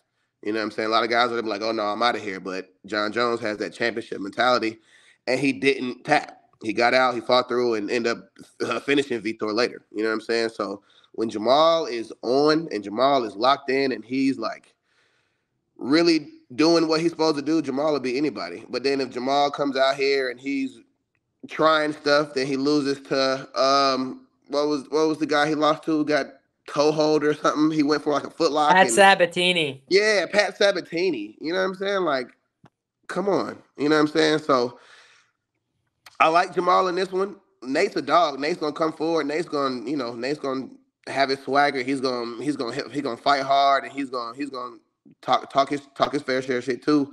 But if Jamall just stays focused, he stays calm. Jamall has skill set everywhere. He can strike. He can grapple. He can, you know what I'm saying? He's a high level wrestler. He has really good jiu-jitsu. I think he just got his brown belt. You know what I'm saying? He has really good jiu-jitsu. So Jamall he has all the credentials. He has the experience. He's been on the big shows, LFA, Lux. He's been, you know what I'm saying? He's been in those big shows, been in those big time fights. So all Jamall has to do is just lock in mentally, and Jamall wins his fight hands down. But once again, we just don't know. We have to see which Jamall shows up that night. Yeah, and that's where it's tough because you have to lay the price. It's not like an underdog shot. You have to lay over -200 to find out. And on his best day, he's going to cover that and then some. It's just from time to time he will flake out, and it's unfortunate because, like you said, the skill is there, the talent, the athleticism, the technique, the size, everything. Like literally, like if I had the video game controller for Jamall Emmers, like we're talking future UFC champ, but I don't have the video game controller. So like, I hope he didn't get into a fight with his girlfriend the morning of the fight, or, you know, or maybe he didn't rehydrate properly after weight. It's like, whatever the case may be, one little thing like that can deter the whole outcome of the fight. But this guy's locked in, and it's like, oh my God. Like, you remember that fight he had with that dude, Vince Cachero? I know that guy was nowhere near on his level, but like Jamall looked just like, I was like, damn, like he looked like a fucking champ in that fight. So he's amazing when he's on. Leo, what do you kind of think here? Because Nate Landwehr, like if you have an off night against Nate Landwehr, just ask Ludovic Klein about what happens there, you know? Ask David Onama. Oh my goodness. I'll tell you, you know, Northeast biases here don't apply as much, right? Like we've got a couple guys that I could try and be a little more objective about. But what I can say is Pat Sabatini cashed me a ticket against Jamall Emmers that I was certain I was ripping up. Like I'm already at the casino. I'm crumpling it up. This sucks. I can't believe it. And then all of a sudden, you know, they get into a leg locking exchange, which is like the way you could lose to Pat Sabatini if you're Jamall Emmers. Like that's it. You know, he had rocked him so badly on the feet. And I just couldn't believe that chain of decision. So that for me has been something that I have held against him too much, right? Like I bet Dennis Bazooka last time, New York biases right on the table, right? And he got smoked really bad. We'll never bet him again. I don't care about the opponent. Just didn't like what I saw there. But I think Dennis right now looks like he's in better shape. Like he's trying to make some improvements. But Jamall smoked him last time when he was on point, showed up, everything looked right. And here's the one concern I have. Jamall actually missed weight for that fight. And he's a little bit on the older side for the division. So I just start to wonder, like, is there going to be any problem with the preparation? Is he going to show up prepared, on weight, ready to go? Because against Dennis Bazooka, he smoked him very early in that fight. But Nate Landwehr, what do we know about him? If you don't shut him off in the first round, he's like an Energizer bunny. He just keeps pushing the pace. He keeps coming forward. He's got a lot to give. So we've seen guys that are not traditional knockout artists like Herbert Burns put one knee to his jaw and say, thanks for playing. But we've also seen him just walk somebody down, keep coming forward, break people on pace, pressure. Julian Erosa, very similar archetype of fighter, right? Goes out there, got real skills in all positions. If you boink him on the chin, you're going to win the fight unless you make a mistake on the ground. And that's what we just saw again with Julian Erosa last week.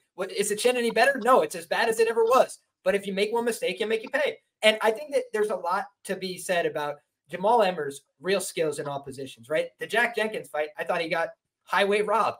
But when you look, I do worry about the decision-making at times for -200, -230, because, again, it's about the style of risk you're taking. 70% risk on a guy that I've seen go leg lock for leg lock with Pat Sabatini in a fight he's winning. Those are the things that make me say, like, I'd rather pass or take an under or something like that, because I do think that Nate is not going to have a boring fight. Like, that's not really what is in his DNA. I think he's going to come forward, try and get in the face, and try and make it a brawl. And he's probably going to pay for that early as a result. I do think Emmers way more clean with his boxing technique, faster with the hands. But I could just see Nate making this a really hard fight for Jamall, because he makes it a really hard fight for anybody that doesn't kill him. So Even Dan Ige, like he was getting his ass whooped in that fight, and he still keeps pressing forward. Like nobody told Nate that he wasn't winning that one, right? So it's just like that's the thing that I really like and respect about him. Nate Landwehr is the kind of guy I do like to bet on as an underdog because he's going to get in your face, keep bringing the pressure, and try and break you over time. And I always say, if you're going to bet on somebody, you want them to want to win as much as you do. And Nate Landwehr wants to win really damn bad every time. He's going to go out there and put it all on the line every time. So I think he's in over his head this time, but I think it's going to be a fun scrap while it lasts. I'll tell you that. And let me say this, he's beat like more athletic, more physical guys than before, like David Onama. But let me also say this, Jamall Emmers, technically speaking, is on a completely different level than Onama and also far more experienced than Onama. Like Emmers has been paying his dues. Like, Emmers beat like Sandhagen back on his regionals, Like, people don't know that. And let's not forget, Jamall Emmers gave Giga Chikadze the hardest fight that he had. And some even say Jamall won that fight. It was, I think it was a split decision. And this was when Giga was on that win streak. And Jamall made him look very average. So, I mean, when Jamall is on his game, Jamall's tough. Yeah. No doubt about it. I mean, I think the pick is Jamall, but with this price, the hesitation. But we'll see. I mean, I'm curious, like, this gets past round one. I'm curious what happens from there. Like, if we see Jamall huffing and puffing, then maybe that's when you get, you do a live bet on Nate. But but there could also be a chance that Jamall just puts a clinic on him. Like, Jamall is that good. Like, when he's on his game, like, he looks like a future top 10 guy. So it's just tough when you're dealing with we got to thank him for sending Hussein Askabov packing as well. I don't know if you're aware of that, but my man is like dealing with, he got arrested or whatever in Thailand for a robbery. And then he got suspended by USADA or whoever the new guys are. I was just like, damn, this guy couldn't have had a worse week, right? He gets audited by Jamall. He gets, indicted by the law. And then he's also out there, getting banned for 2-4 years, whatever, for the steroids. So Jamall Emmers whooped his ass while he was on every drug under the sun. Nate, you saw Jamall beat that 23-0 Russian or whatever, that 23-1 Russian. Yeah, that's why I was saying my boy, when he's on, he's awesome. It's just Jamall has to be Jamall.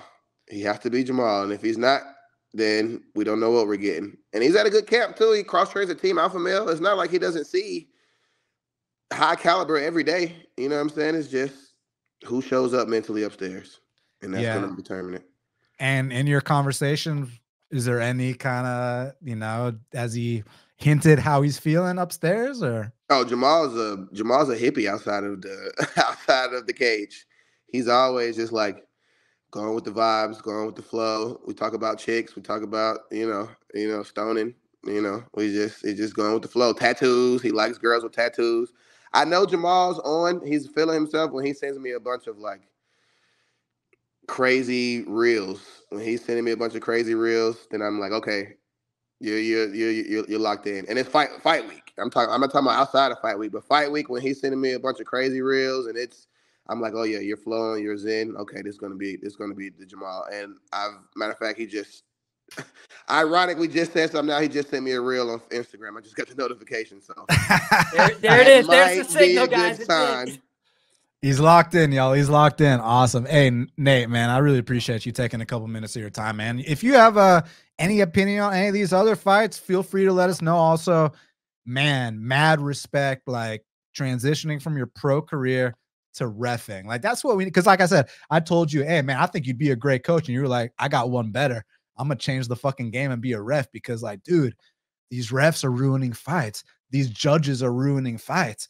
And with a guy like you, who's not just some, you're not 0-0 at pro MMA like me. You're a fucking near 35 vet. Like, you're going to get in there, get some, a couple of local fights under your belt. You never know when you get that PFL call, that I guess Bellator now, or a UFC call. I want to see nasty Nate Williams reffing UFC fights and ending all this bullshit, that's been going on, dude. Because the calls lately are just, atrocious. Yeah, Georgia. The good thing about it, Georgia, the athletic commission has a lot of things coming up, as we know. I think it's too early to say for the UFC, but the UFC is coming to Atlanta.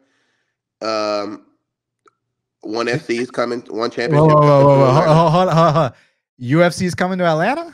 I say it's like I saw something like May 10th or something. They were selling tickets, or maybe on Facebook. Maybe that's a scam. Maybe I looked up on the wrong, but it looked like a legit site, and they were saying tickets on sale now. So I think the UFC is supposed to be coming soon. Nah, nothing's been announced, but okay. Listen, man. I saw like this StubHub like advertisement on my Instagram, and it was like, "Oh, UFC coming to Atlanta." But then I hit up my buddy, and he's like, "That's fake news." Oh, so okay, well, yeah. See, there it is. we should sue StubHub and fucking get millions. You know, exactly. But I know one championship's coming in November. And even ironically, the owner of NFC, when I was at the NFC event last weekend refereeing, he was like, man, at this rate, he was like, ONE FC is going to be, I mean, he's like, PFL's coming back. He was like, so it's nothing to try to get you on the undercard, refereeing on the undercard already. And I was like, let's do it. You know what I'm saying? So don't be surprised you see me out there in the smart cage with some glasses on for a PFL undercard. Hell yeah. Love to hear it. Love to hear it, man. Proud of you. This is fucking great. Liam, any last things for Nate before we let him go? It's been an absolute blessing to have a conversation with you. I feel like I've learned a bunch, and man, I'm rooting for you as well. I can't wait to see you in the cage. Likewise, brother. Same to you. I appreciate everything. Hey, Nasty, cheers, come train sometime. Let me get tapped out soon. I got you, bro. I'm gonna come back up soon. I broke my hand in my last fight in February. So how's that healing? It's been healing from that. Just got cleared. I'm good now. So, you know what I'm saying? I'm good to go. So you'll be seeing me on the mats, on the jiu-jitsu mats really soon. I promise. Awesome. I look forward to it, my man. You take care. Thanks again, bro. And man, go kick ass in this new venture, bro, for real. Yes, sir. I'll be listening in for the rest of the podcast. All right, my guy. Talk to you soon, bro. All right, bro. Peace. Peace, bro. What a guy. Dog. Nasty Nate Williams. Love that guy. Good friend of mine. And just like, that's what I want to see, like former pro fighters getting into reffing, getting into judging, like, because people want to talk about, oh, let's change the criteria. Oh, let's get 5 judges instead of 3. I'm like, bro, so you want 5 idiots instead of 3? Like, I'm thinking the criteria is not the issue. I'm thinking the incompetent idiots, Ron McCarthy, Chris Lee, Adelaide Bird, are the issue. Like, and then now we got a guy like Nasty Nate, been in the cage, like, you know, as a pro almost 30 times, plus amateur, you know, black belt in jiu-jitsu, wrestled in fucking, I forgot if he wrestled in college or high school or both, or whatever the case may be is. But bottom line, this guy is experienced. He's someone who like knows what they're watching. And like, that's what we need officiating our sport, Liam. So I just hope to see more fighters when their careers end, get into this side of the sport. Hell yeah, man. I think it's absolutely critical. You're seeing already Frank Trigg. There's other guys as well that have made that transition. I think it's a natural career progression. I think it makes a lot of sense. And I think, you know, with the state of judging and the state of refereeing, that we currently have, most things would be an improvement. And especially people that have core competencies that have actually competed. That's half the battle, if you will. 100%. And I like the fact that Nate has his faculties in check. It's not like he had a long career and now he's punch drunk and like, you're like, oh yeah, bro, we don't need you fucking officiating. Like, dude's sharp as a tack. Like, I love seeing stuff like that. Like, even if his career didn't end how he wanted it to, the fact of the matter is this guy gave it his all. You know what I mean? And he walked out with his brain intact, and now he's giving back. So, and I mean, this is a dude that was like a firefighter, a father. Like, I just love Nate. So Nate, you're the man. Appreciate a little bit of your time, and go fucking kill it in that new venture. Now, Liam, before we talk about this matchup between Nursultan Ruziboev versus Sedriques Dumas, I need to give a shout out to today's sponsor, Betting Hero. What's up, guys? I just want to let y'all know that I've partnered with Betting Hero to get you guys the best sportsbook offers in the US. This week's offer is a first bet insurance offered by BetMGM Sportsbook. New customers can get up to $1,500 back if their first wager loses.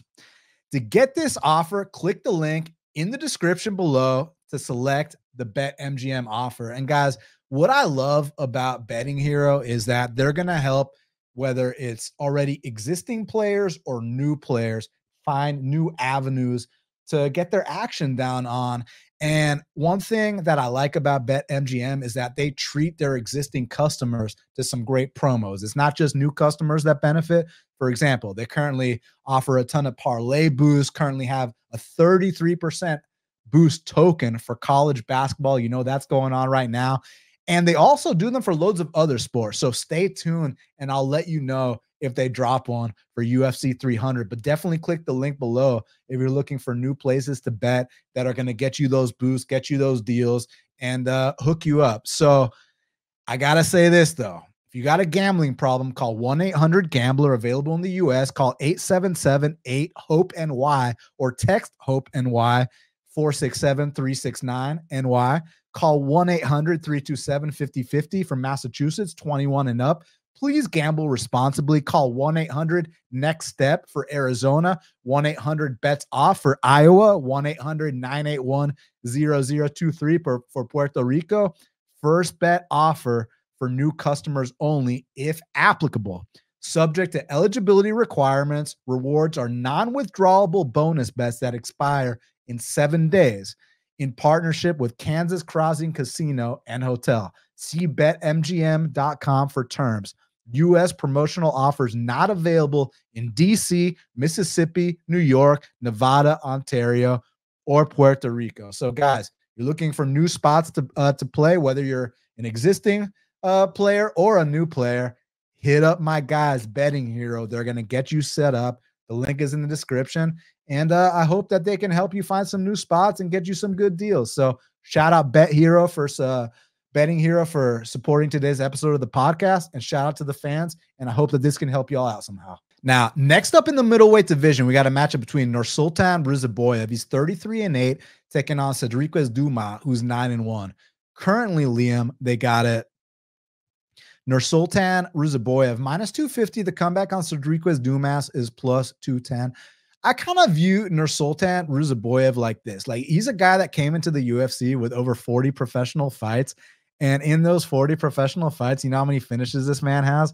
This man has 31 finishes, 20 by submission, 11 by knockout. And when we speak about ratios, he's 11-1 to the knockout. He's 20-1 to the submission, but he's 2-6 to the decision. So you extend this, man, you know, that's where you have your best chance. But the kind of way I see Nursultan Ruziboev kind of panning out in the UFC, I kind of see him being one of these elite journeyman gatekeepers that's a high-level finisher, kind of like a GM3. You have to be a certain level to get past this man. But if you're not, he's going to finish you in very, very impressive fashion. So that's kind of where I cap Nursultan's ceiling in the UFC. I think he's going to hang around the top 30, and he's going to finish a lot of guys. But those fighters that are destined for top 15 are the ones that are going to get past him. Now, with Sedriques Dumas, look, he's 9-1 and he's got a lot of physical attributes, but I still think he's very green and still developing. You know, that Josh Friend +190 bet was one of the best bets of that year, but I got to give Dumas credit. He's bounced back since then. And again, the fights have been kind of, you know, kind of hit or miss or whatever the case may be, kind of underwhelming. But like, again, he's only had 10 pro fights.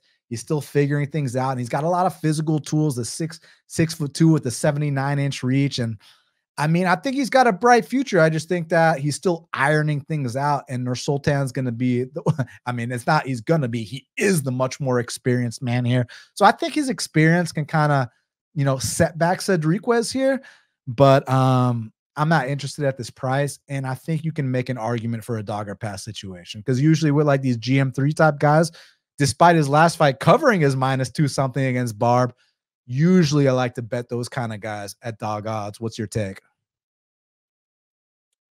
You know, man, I can just tell you the underdog trend supports Dumas here.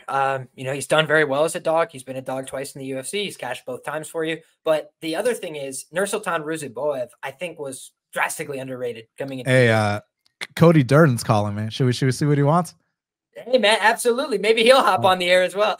Yo, Cody, I'm on half the battle. You're on speakerphone. Is this private info or you want to tell me something? No, I was just calling to say what up. Oh, just chilling, bro. You busy right now? You want to hop on the stream with us? I'm fucking driving right now. Are you? What you getting into? I'm just headed back from Florida. Oh, you're going back to Atlanta right now? Yeah. Oh, okay, nice. How was sparring with Pantoja? It was good, man. Good. He's tough as nails. Yeah, he's the fucking champ of your weight class. I expect him to be tough as nails. Hey, listen, man, I'm gonna finish this up and I'll call you back. But if you want a link to the stream, I mean, you don't have to look at the camera while you're driving if you just want to talk some of the fights. But if not, I understand and we'll speak soon. You just let me know. What time you get done doing that? I think I got another 30 minutes in me. All right, yeah, send me that link and I'll listen. Okay, sounds good. It's not live. It's pre-recorded, so feel free to come in anytime, okay? All right, I'll send you that now. One sec. All right, I'm gonna send Cody Durden the link to join. Let's see if he wants to join us. Could you hear anything he said? Yeah. Oh yeah. Okay. Awesome. Awesome, man. He's out there fighting with Pantoja. What a soldier. Yeah, I fucking love Cody Durden. That's my dog. Hold on. Let me copy the link, send it to him real quick. All right, send it to his text, and I'll send it to his Twitter. So whichever one he sees first, let's see if he wants to join us. But keep going. Tell me more about. Or are you done with your Dumas and Nursultan breakdown? No. So I'll be quick here, but basically, like I would say, Dumas has a good underdog trend. That's the thing that I like about him. Leading into this kind of matchup, he's done well as a dog. But on the other side, Nursultan Ruziboev, I feel like people are underrating him a little bit, right? You look at the guy, comes in, ton of professional experience. And, hey, there he is, the man of the hour. What's up, Cody Durden? What's going on? Hey, chilling, man. This is my friend Liam. Liam, this is my friend Cody. Pleasure to meet you, brother. Yeah, man. So we're currently shit. We're breaking down the Sedriques Dumas fight. So just finish up, Liam, on this one. I know you're almost done with your breakdown.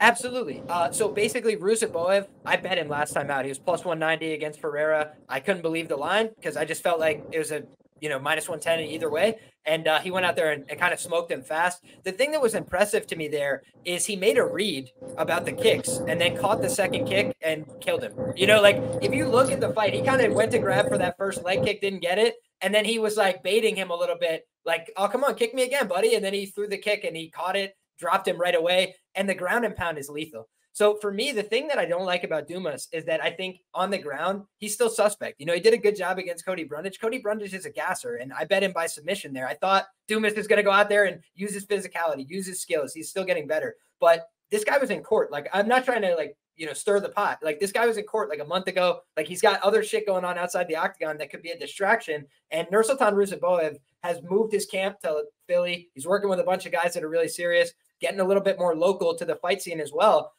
I feel like he's put himself in a pretty good position here. So am I advocating a minus 250?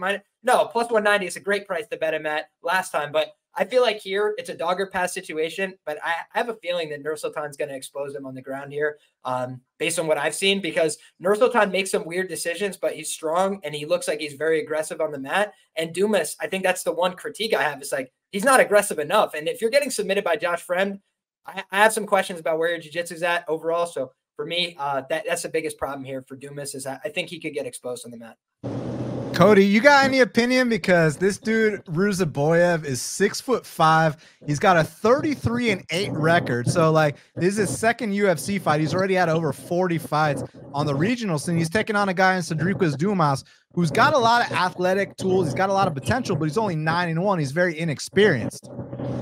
Yeah, I'm gonna have to take the bigger guy and the more experience here. I was surprised with Dumas when he out-wrestled Cody Brundage. I didn't know what level he was at, but he had a great fight there. And did you say he got submitted by Josh Freem? Yeah, in his debut. Yeah, guillotine.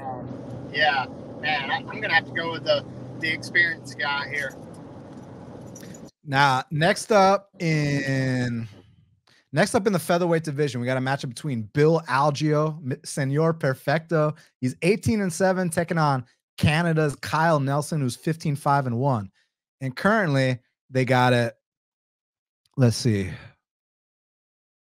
Currently, they got it. Bill Algeo minus 235. Holy shit. The comeback on Kyle Nelson's plus 200. What's interesting about this is that Kyle Nelson's a guy who's drastically changed his style. When he first came into the UFC, it was kind of a kill or be killed first round or bust situation. He'd go out there, go balls to the wall in that first round, and tend not to have anything left if he didn't get you out, and he would either get finished or lose decisions. He took a 2-year hiatus from the sport, comes back, and ever since then, he's completely changed his style to a more safe kind of style. He's not going balls out anymore. He's kind of more in like low output fights. Will kind of try to get that last minute takedown. He's trying to play it smart these days. And the thing with Bill Algeo, you know, he's kind of a noodle, not the most athletic guy, but the guy's got insane volume. And he's one of those guys, you take him down, he's going to scramble back up, and you basically gas out from whooping on him, gas out from trying to take him down a bunch. He's still there. That's when he puts the volume on you. So it's interesting, Liam, because back in the day,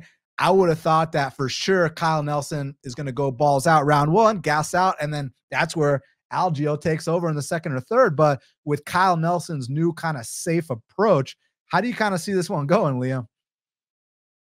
You know, I got to say, last time I picked Kyle Nelson to get the win, and I didn't bet it. I felt so embarrassed and stupid after the fact. He was like plus 210 against Padilla. And I was just like, you know, this is a guy that's going to go out there and manage a little bit of risk. And Padilla is a very dangerous guy, but I think he's lost a number of decisions, right? He's not the most competent guy over 15 minutes. You can start to pick through his game a little bit. He's really dangerous, kind of like Kyle Nelson of old, comes out like a house on fire. And then maybe it starts to slow down a little bit over time.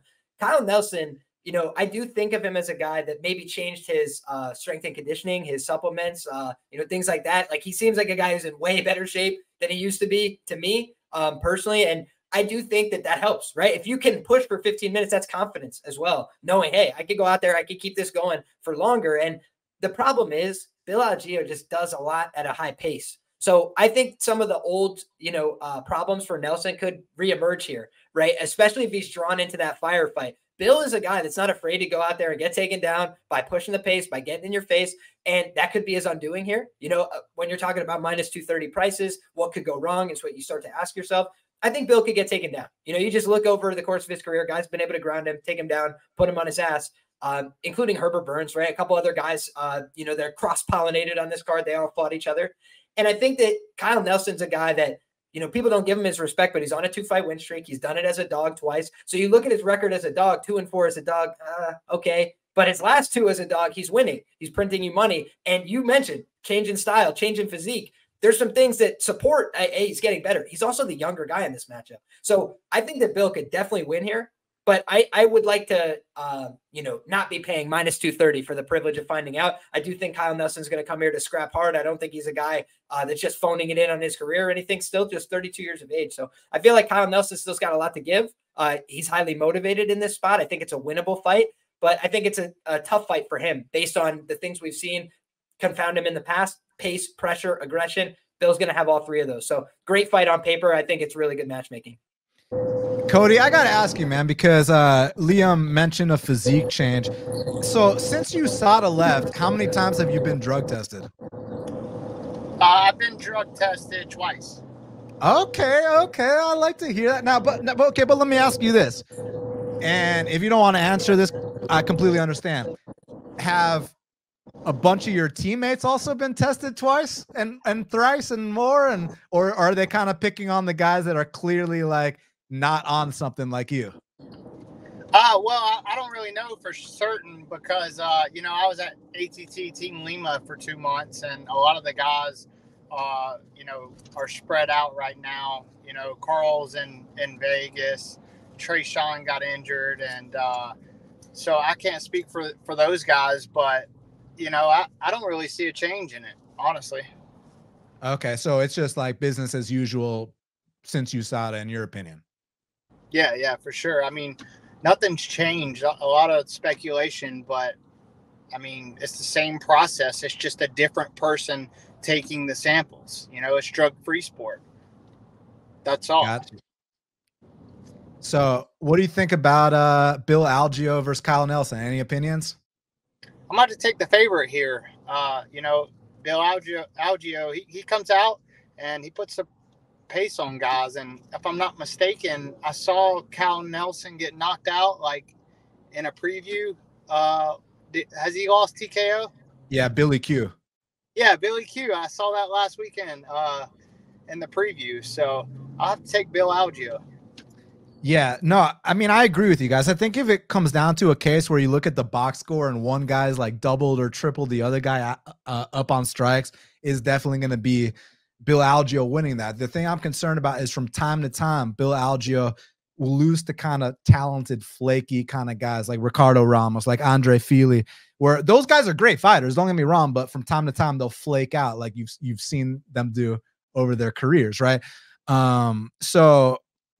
And there's been spots like what's the name of the kid from Arkansas that what's the name? TJ Brown? TJ Brown?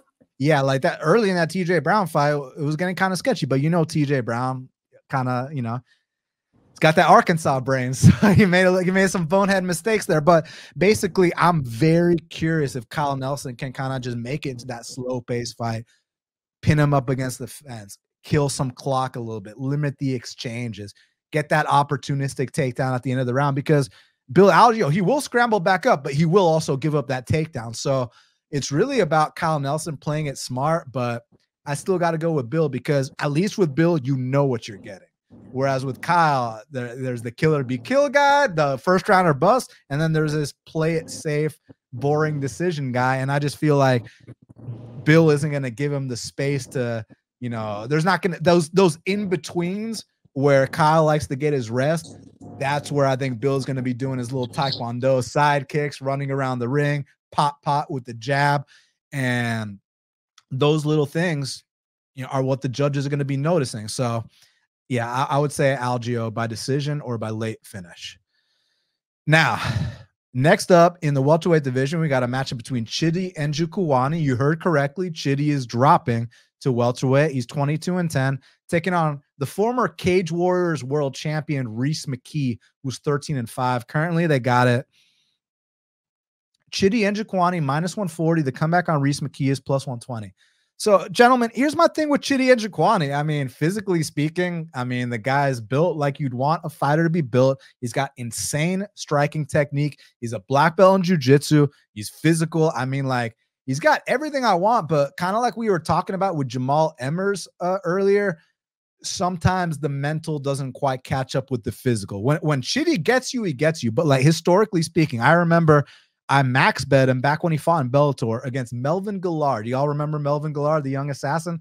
And Melvin's like a former 55er, right? And Chidi is like an 85er. They met at like a 175-pound catchweight. And it was like a 30-25 for Chidi, but I'm thinking like, bro, like you're like 185 or this is a 55er. Like, let's get this guy out of there. And it's not that I'm criticizing that he didn't finish the fight. It's just that it's been a historic theme with Chidi that sometimes he's a bit underwhelming. If you give me the video game controller for Chidi and Njokuani, he's a top 15 guy.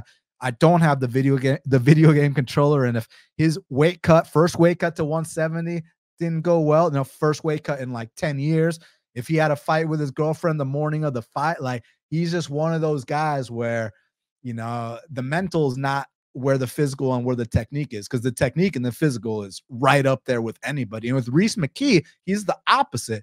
He's like got that tall man's defense, leaves his chin straight up in the air, kind of a walking punching bag, but he's tough as nails. And if you show this guy any weakness and you fatigue against a guy like Rhys McKee, and he's still there after he's taken your ass whooping up front, he is the kind of guy that can get one of those late finishes. So I think that's what makes this such an intriguing matchup. So, Cody, what do you think, man? You leaning with Chidi or with Rhys McKee here? Oh no, we're roboting.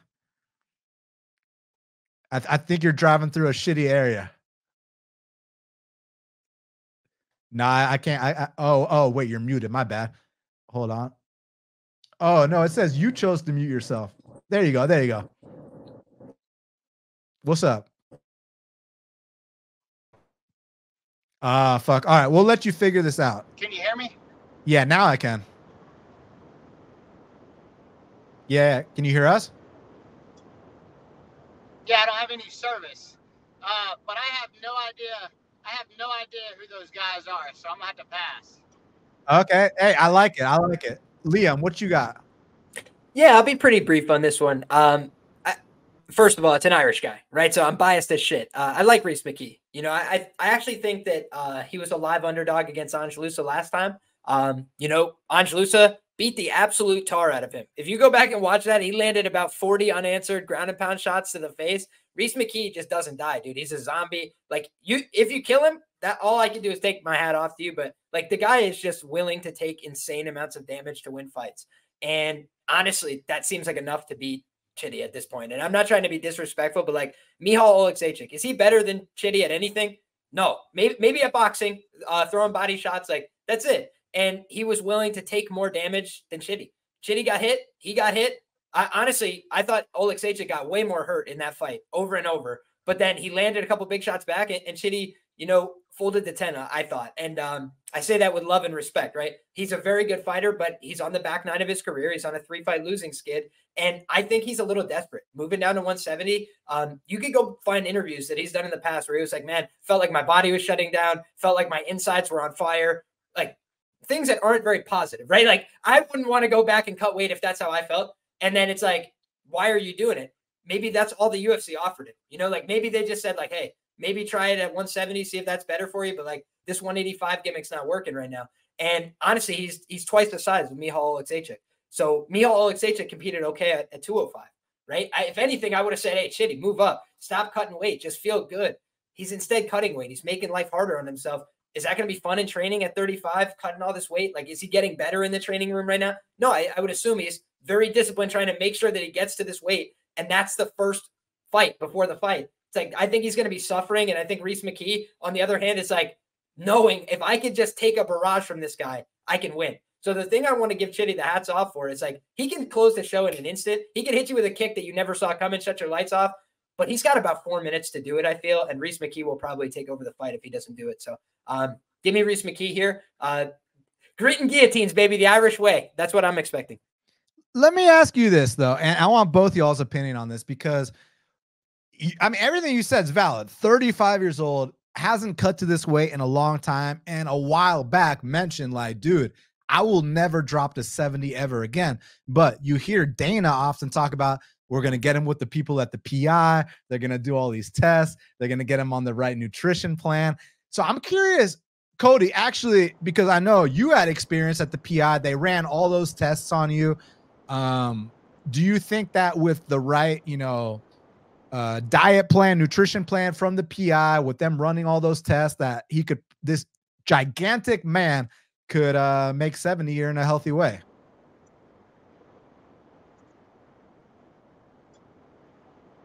No, he's got that Florida reception. When you go from, one weight class and you drop another weight class big, the first fight's always the hardest when you cut weight down to a new weight class.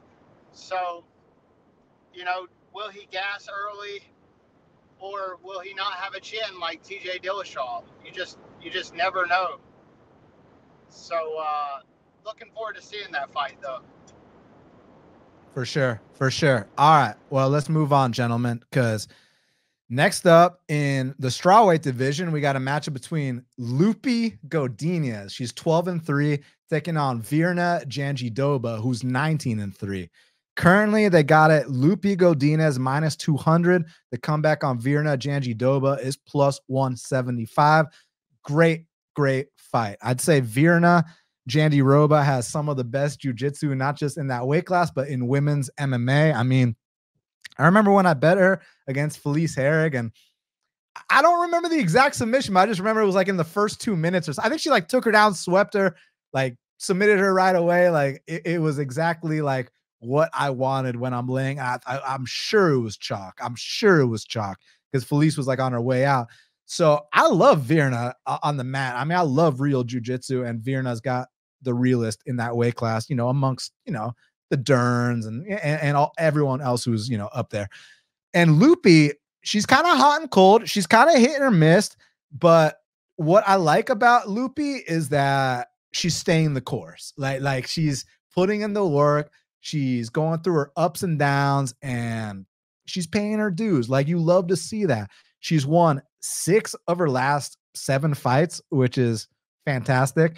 And I felt like some of these more recent performances, like especially the Elise Reed fight, I know it's Elise Reed, but like she treated her like Elise Reed. Like, and that I was impressed. And then there's also been some other fights where like she's put up the kind of numbers we like, that Emily Ducote fight, but then there's been some kind of hit or miss ones. Some of the losses, the Cynthia Calvillo fight, I expected a little more dominance. So where do you kind of view her? Because we know the talent's there. Like we know the skills there, and we know that she's around the right people. She's 30. She's entering her prime. She's doing the right things.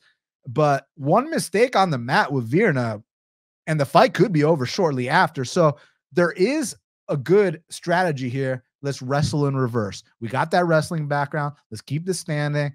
And I'm not saying Virna can't have success standing, but I'm saying I really think that Loopy, with the improvements she's made in her boxing, a sprawl and brawl takedown, a sprawl and brawl game plan here wouldn't be the worst approach, in my opinion, Liam. Yeah, I tend to agree with you. You know, last time out, fine win over Tabitha Ricci. I don't know that it was anything to write home about. Elise Reed, like you said, treated her accordingly. I think that was a good win. You know, kind of shows you the difference. Like Corey McKenna had that same fight, that same opportunity. It's an opportunities business, right? And when you look at how people are able to capitalize and not capitalize, you see how their career moves forward. And I think that for Loopy Godinez, she's had a lot of tough fights throughout the way. She's been very active as well. Luana Carolina, I think she got a little bit ahead of herself. Like, oh, this is going to be easy. I'll turn it around real quick. I'll get back in there. I'll do it up a weight class. She was having great success in round one. But you and I both know, you start moving around bigger weights, you get tired faster. And I think that's what she experienced there. She was trying to pick somebody up, go for the same takedown over and over. She became predictable there. The thing I like about Loopy is she has multiple paths against different fighters. So against some fighters, like Elise Reed, take her down, dominate her on the ground. Against other fighters, wrestle in reverse. Like you said, keep the fight on the feet, use your superior power, use your ability to move and be athletic, sprawl, brawl, keep it upright, and win those fights. So I think she can win this fight. But I do think minus 200 is like banana peel territory against Virna, just because Virna can make you pay for one mistake on the mat, right? We kind of talked about that in the main event, how, you know, I could see the case for Manon Fiorot, but that's my one hesitation. Similarly here, I think that Loopy Godinez should beat the tar out of her standing, truthfully, just because she hits so hard. I think she's a little faster. I don't like Virna's reaction to getting hit. I don't think she sees everything coming. So all those things being said, do I think that like this is going to be just a rout and like there's no chance she can win? She can always win by just getting to one good jiu-jitsu position. Though the criticism I would have is even in spots where I've picked Virna to do well, I bet her before, she doesn't always get the finish. She doesn't always dictate her game plan like that. Sometimes she's willing to stand and trade with these women, including Murata, I think was an example. So she's done a pretty good job broadly throughout her career of maximizing her skills and her advantages. But at 35 years of age, I don't think she's very marketable. I don't think the UFC has any big plans for her, you know? So I think what they would like to see happen is Loopy to knock her head into the third row with a big right hand. And I think there's a non-zero chance that happens. So I'll probably be looking at the prop market here and just excited to see what's next for Loopy Godinez, because she's had a lot of talent and a lot of promise, but 30 years of age, kind of got to put it all together right now. And I think that that's going to be what we see on Saturday, but you know, it's not an easy task. Yeah, it could go a lot of different ways. Official pick, Loopy, decision. Now, next up in the featherweight division, we got a match between Julio Arce. He's 18-6, taking on Herbert Burns, who's 11-4. This fight's at featherweight, by the way. Currently, they got it Julio minus 400. They come back on Herbert's plus 300. It's interesting because Julio is naturally a bantamweight, and you know, for this kind of price tag, you know, how old is Julio at this point? Oh, he's only 34, you know, but yeah, it's interesting because Herbert, he's had moments in the UFC. He's had embarrassing moments, but he's had triumphant moments. I mean, he knocked out Nate Landwehr with a nasty knee, easily submitted Evan Dunham. And then, man, you know, it hasn't quite gone his way since then. But even on his regional scene, man, he's had some great wins. He beat that Timofey Njokuani. I forgot. I don't know how to pronounce the dude's name. Njokuani, I think. But yep, you're right. The guy that knocked out Eddie Alvarez. He choked him out in the first round. Choked out Derek Minner on Contender Series. So it's like he's beat some legit guys. It's just when he tends to get extended, you know, he's one of those, he'll sell out so hard to get his early sub. And when he can't get that, he tends to fatigue. But I'm just curious what happens here on the mat, because like Julio Arce historically does have good submission defense, but he has been submitted by Brian Kelleher in the past. But none of these guys he's been fighting are really trying to like pursue that style. Montel Daniel Willie Cat, Song Yadong, Andre Ul, Hakeem Dawodu, Julian Erosa, Shaman Moraes, Daniel Tamor. Like all these guys are strikers, man. So that makes this really intriguing. So honestly, I know it sounds crazy. I think it's a dog or pass situation. Like I'll pick Julio because I think he's more trustworthy, but like I ain't laying no minus 400 on him. I respect the guy a lot. I think, he's got that Tiger Schulman striking style. He's solid, but Herbert is legit on the mat. It's just Herbert will fold if he can't, get his early submission. So yeah, I mean the pick is Julio, but this is a dog or pass situation at these odds. I don't think that's crazy, right? We've only seen 2 instances in the UFC where Julio Arce has been above a minus 240 favorite, right? And it was against Julian Erosa, who I think, like I mentioned earlier, very skilled in oppositions. Just his chin is like a massive, massive liability. It's the reason why he's been an underdog 8 or 9 times in the UFC. It's like he can get clipped by anybody. He can get knocked out by anybody. Julio Arce, if you had to criticize him, not the most proven finisher at this level. And, he went out there and finished Julian Erosa via knockout as a minus 700 favorite or whatever.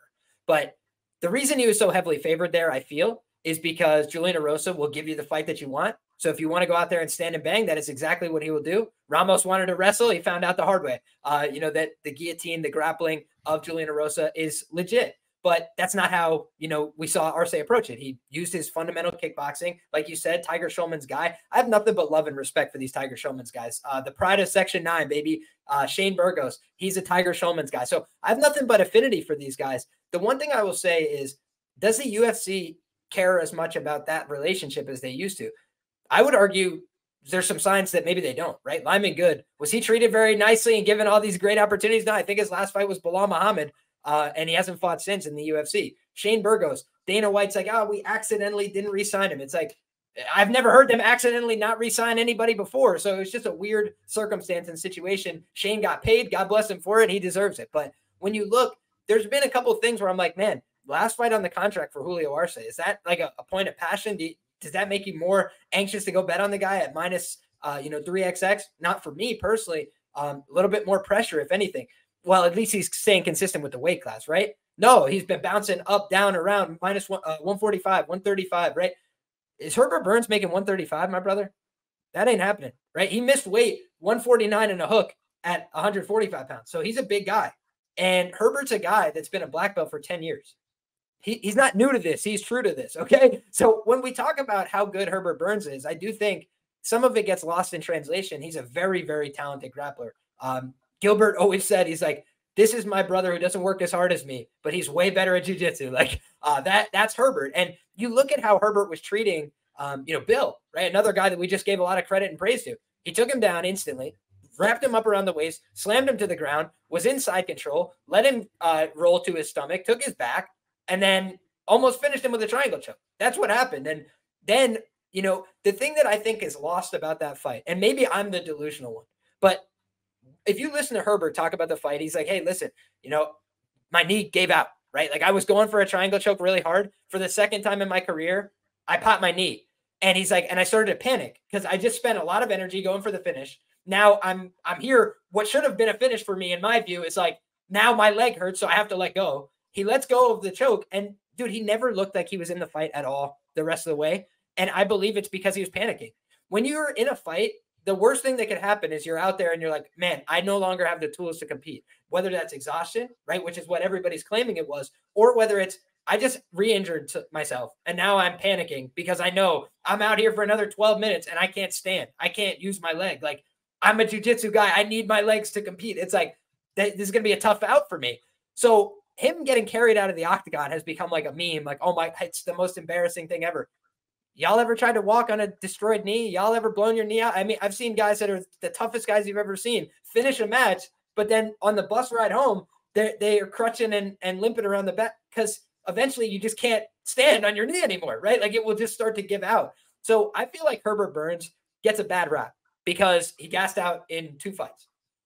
He's also gone to decision before, multiple times against good guys. So is he just a complete gas bag that has no chance to make it 15 minutes in a fight? Maybe.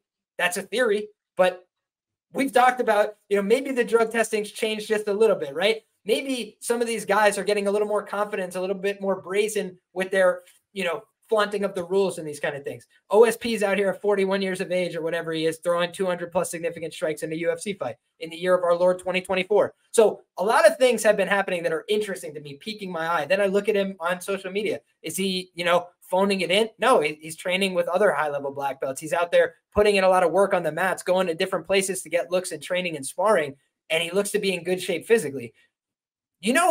As a personal aside, and this is the last thing I'll mention on this fight, do you guys think Herbert was like proud of that performance? And he's like, oh, you know what, if that's my last memory that I leave with, mixed martial arts fans, it's all good by me.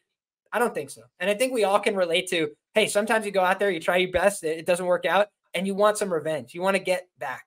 And I think that Herbert Burns is taking this fight because he wants get back. I think he wants to go out there, slam this guy all over the place if he can, knock him out if he can, like Nate Landwehr, beat the shit out of him in the first round, take him out of the fight, and let people know I do know how to fight. I am a real fighter, and I won't tolerate the disrespect. So if he doesn't get the win, he is probably getting cut from the UFC. I think both these guys are fighting for their job, but one of them has extra motivation in that if he goes out there and gets embarrassed again, that's kind of the end of his road, I feel. Whereas, if Julio Arce loses this fight, he'll get scooped up by the PFL, he'll get scooped up by somebody else. He's 34 years of age, still put on a lot of great fights. But if you've gotten submitted by Brian Boom Kelleher, if you've been taken down by Dan Ige, I think that you could get taken down by Herbert Burns. I think you could get submitted. And he's been knocked out in the first round before. Song Yadong, great fighter, scary guy. He's a 135er. He's fast. He's dangerous. He's got heavy hands. He doesn't knock out everybody that he fights. He's gone 15, 25 minutes with a bunch of guys. So Julio Arce is 34. He's not a spring chicken. He's not a young man. These are two guys that are both with a lot of question marks on the back end of their prime, both coming off knee surgeries, both haven't fought in over a year. Unknown should push the line closer to 50-50, in my view. That's my understanding of gambling. So you're saying to me, with a bunch of unknowns, with a bunch of uncertainty, I'm laying minus 400 on Julio Arce to find out? Good luck. Hell no. Not me. Hey, so Cody, he texted me. He said that, he's like driving back from Florida, so he lost reception, but he said Josh Van's opponent pulled out and that he just threw his name in the hat. So he's already fighting. Cody's already got a fight with Carlos Hernandez, but he said he's trying to fight Josh Van and Carlos Hernandez back to back. Like, this is the kind of badass we're dealing with here. So shout out to my dog, Cody Durden. Can you hear me? Okay, yeah, because I thought when I said he threw his name in the hat to fight Josh Van, you'd be like, oh shit. Yeah. I'd love to see it. I'll tell you that. That kid's a problem right now. Oh, I know he is. And that's why Cody wants the toughest fight. So, let's go. Let's kind of go a little bit quicker on these last few. Next up in the featherweight division, we got Connor Matthews. He's 7-1, taking on Dennis Bazooka, who's 11-4. Currently, they got it. Dennis Bazooka minus 125. The comeback on Connor Matthews is plus 105. I was surprised to see Dennis Bazooka be the favorite in a UFC fight, considering not just his UFC fights have gone, the Contender Series fights. Like, when you look at the output, it's on such a low, like look at these numbers. The most strikes he's ever landed in a octagon fight was 57 against Melsik Baghdasaryan, and he got doubled up, by the way. Next most was 49 in the fight he won on Contenders. Next most was 42 against Woodson. So this guy has never really landed shit in a fight. And then the other dude, Matthews, 74 strikes, significant in his Francis Marshall, 80 significant in his Yair Farias fight, plus 7 takedowns. Listen, when you get a low-level fight, that should probably be a pick-em. One guy's the dog, and the dog has better stats, and both are super green. I'm going to go Connor Matthews, but not with a lot of confidence. I'm going to echo your sentiments. I love Longo Weidman MMA. Long Island has legit mixed martial arts, no doubt about it. Legit wrestling, great stuff. But not everybody that comes out of the gym is going to be a world champion, right? And this is what I said when I picked Chad and Hellinger to beat Charlampos Gregorio. It's great that he trains with good guys, but sometimes you got to train with guys that can push you. Sometimes you got to train with guys you could whoop on, and sometimes you got to train with guys that beat you. And I think that when you look at the, archetype, the ecosystem, there's world championship caliber guys like Merab and Algeo. And then there's other guys that are, pros. They're serious. They want to be there. They're working hard every day, but they're not on that level. Not everybody's going to be winning 10, 11, 12 UFC fights. So I think of Dennis Bazooka as a guy that I had wrote back on the Contender Series. I don't know what his future really is in the UFC. You know, he's not the most dynamic finisher. He's not the most, you know, entertaining fighter. So he kind of has to change something about himself. And he looks like he's in great shape. He looks like he's worked hard for this camp, but I can't trust him at all at chalk. 0% against anybody right now. So it's a clear dogger pass for me. And next up in the light heavyweight division, we got a rematch between Ibo Aslan, who's 12-1, taking on Anton, the pleasure man Turkal, who's 8-3 currently. They got it.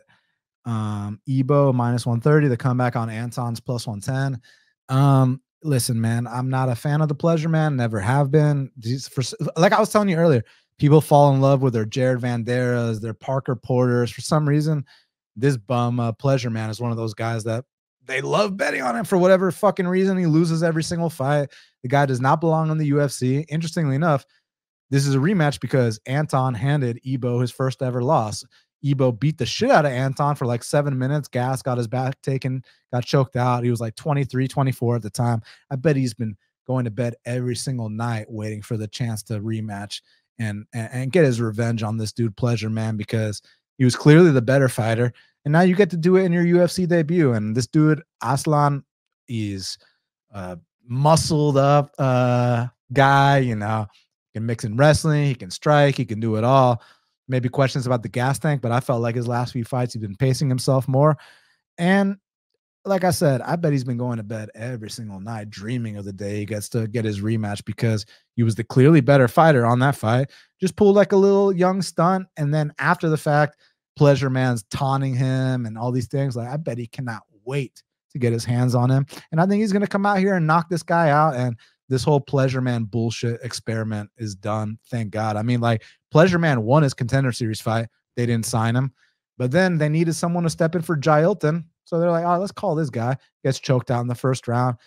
Vitor Petrino, I mean, beat the dog shit out of him. And then Tyson Pedro took out the trash. And I think that Ibo Aslan is just going to kind of bury him 6 feet under, and we're going to be done with this. So I got Ibo Aslan here by knockout. Yeah, I think this is a weird fight. I would definitely favor Ibo slightly here. I didn't like, you know, some of what I saw from him on tape in that Turkali fight, especially, right? Like in the Turkali fight, he's got it all within reach. And he's a little bit emotional, I feel, when he's fighting. You know, he's a guy that seems like he wants to go out there and prove a point, you know, make a statement type of guy. And that could just lead to you gassing out early, right? Mike Tyson used to say, you can fight for the knockout, you fight for the decision. And I think Turkali, to a fault, fights for the decision. Like, my man's out there, like he'll take the finish if you're completely gassed or something like that. But even in the Petrino fight, you know, I learned a lot about Petrino that night. Because he's so physical, he's so strong. I had Turkali by sub plus 750 going into that one. And if you remember, there were a couple scary moments for Petrino at various points where he'd make one mistake. Turkali's kind of hopping on his back and these things, but you just saw the physical strength. He was never in danger. He was never in a position where he was going to lose the fight. And he was able to then dominate physically. You know, he didn't have the same skills. He doesn't have the same groundwork. He doesn't have the same experience, but physicality, he was just too much for him. And we've seen that now a number of times, right? Jailton Almeida, he's great at jiu-jitsu, but he's also way too much for Anton Turkali physically. It was a problem. And Ibo Aslan should be the same way, right? He's training now at Extreme Couture. He's training with good fighters. He's putting in a lot of the right work. The one thing I'll say about Turkali is he's kind of gone ghost on social media. So some people are like, is he even training? Is this guy serious? Yes. The answer is yes. I did look into his social media deep. I'm going through stories and whatever. And the guy is still training with, you know, Hamza Chimaev or these guys. He's at All-Star Sweden. He's been doing a lot of the right things in terms of training, but he doesn't have the greatest physicality. He does take too much damage in his fights. Tyson Pedro goes out there and knocks him out in the first round, then retires the very next fight and looked very lifeless in his next performance as well. I think that there's some things, you know, to draw some real concern for Turkali. If I was to bet the Turkali side, if I did want to get involved, I would wait and bet it after round one. That's the way I approach these kind of things. Is like, if I wanted to bet C-Rod, I would have waited to see if he survived Bulgarian round one, because that's the way I approach the sport. Will it bite you sometimes? Yes. I thought Peyton Talbot, after he drops round one, will be a great live entry, and he beat the shit out of him from the second the bell started. So that's the danger in approaching the live route. But would you really like to bet Turkali at like -110 right now, and then he gets starched in the first, you know, 30 seconds, and you're like, why did I do that? I wouldn't want to do that. So I'd rather, if I wanted to be on that side and fade the cardio, wait until after 2.5, 3 minutes resolve. Wait until that 5-minute mark before you get involved on the Turkalj side, because there's a decent chance he just gets flattened here. Now, next up in the flyweight division, we got a matchup between Melissa Gatto. She's 8-2, taking on Victoria Dudakova, who's 8-0 currently. They got it. Melissa Gatto -160. The comeback on Dudakova is +140. I'm a big fan of Melissa Gatto. She's an opportunistic finisher. She's very, very dangerous. She finished Carl Rosa in the first round via Kimura. The body kick against Ajara Eubanks was nasty. I thought she had a great fight with Tracy Cortez. Ariane Lipsky's been doing her thing lately, but we're talking about very experienced fighters. That's the thing here. Victoria Dudakova, I like her. I think she's got a lot of potential, but I also think she's only 8-0 and she's super green. She's still figuring things out. She's kind of doing things where she'll do sacrifice throws and then end up on her back. And, just little things like that where she's going to have to learn from. And I think she will. Like I said, she's only 8-0. When you've had 10 or less pro fights, you're going to be making these big improvements every single fight. And, she got taken down by Jinyu Frey.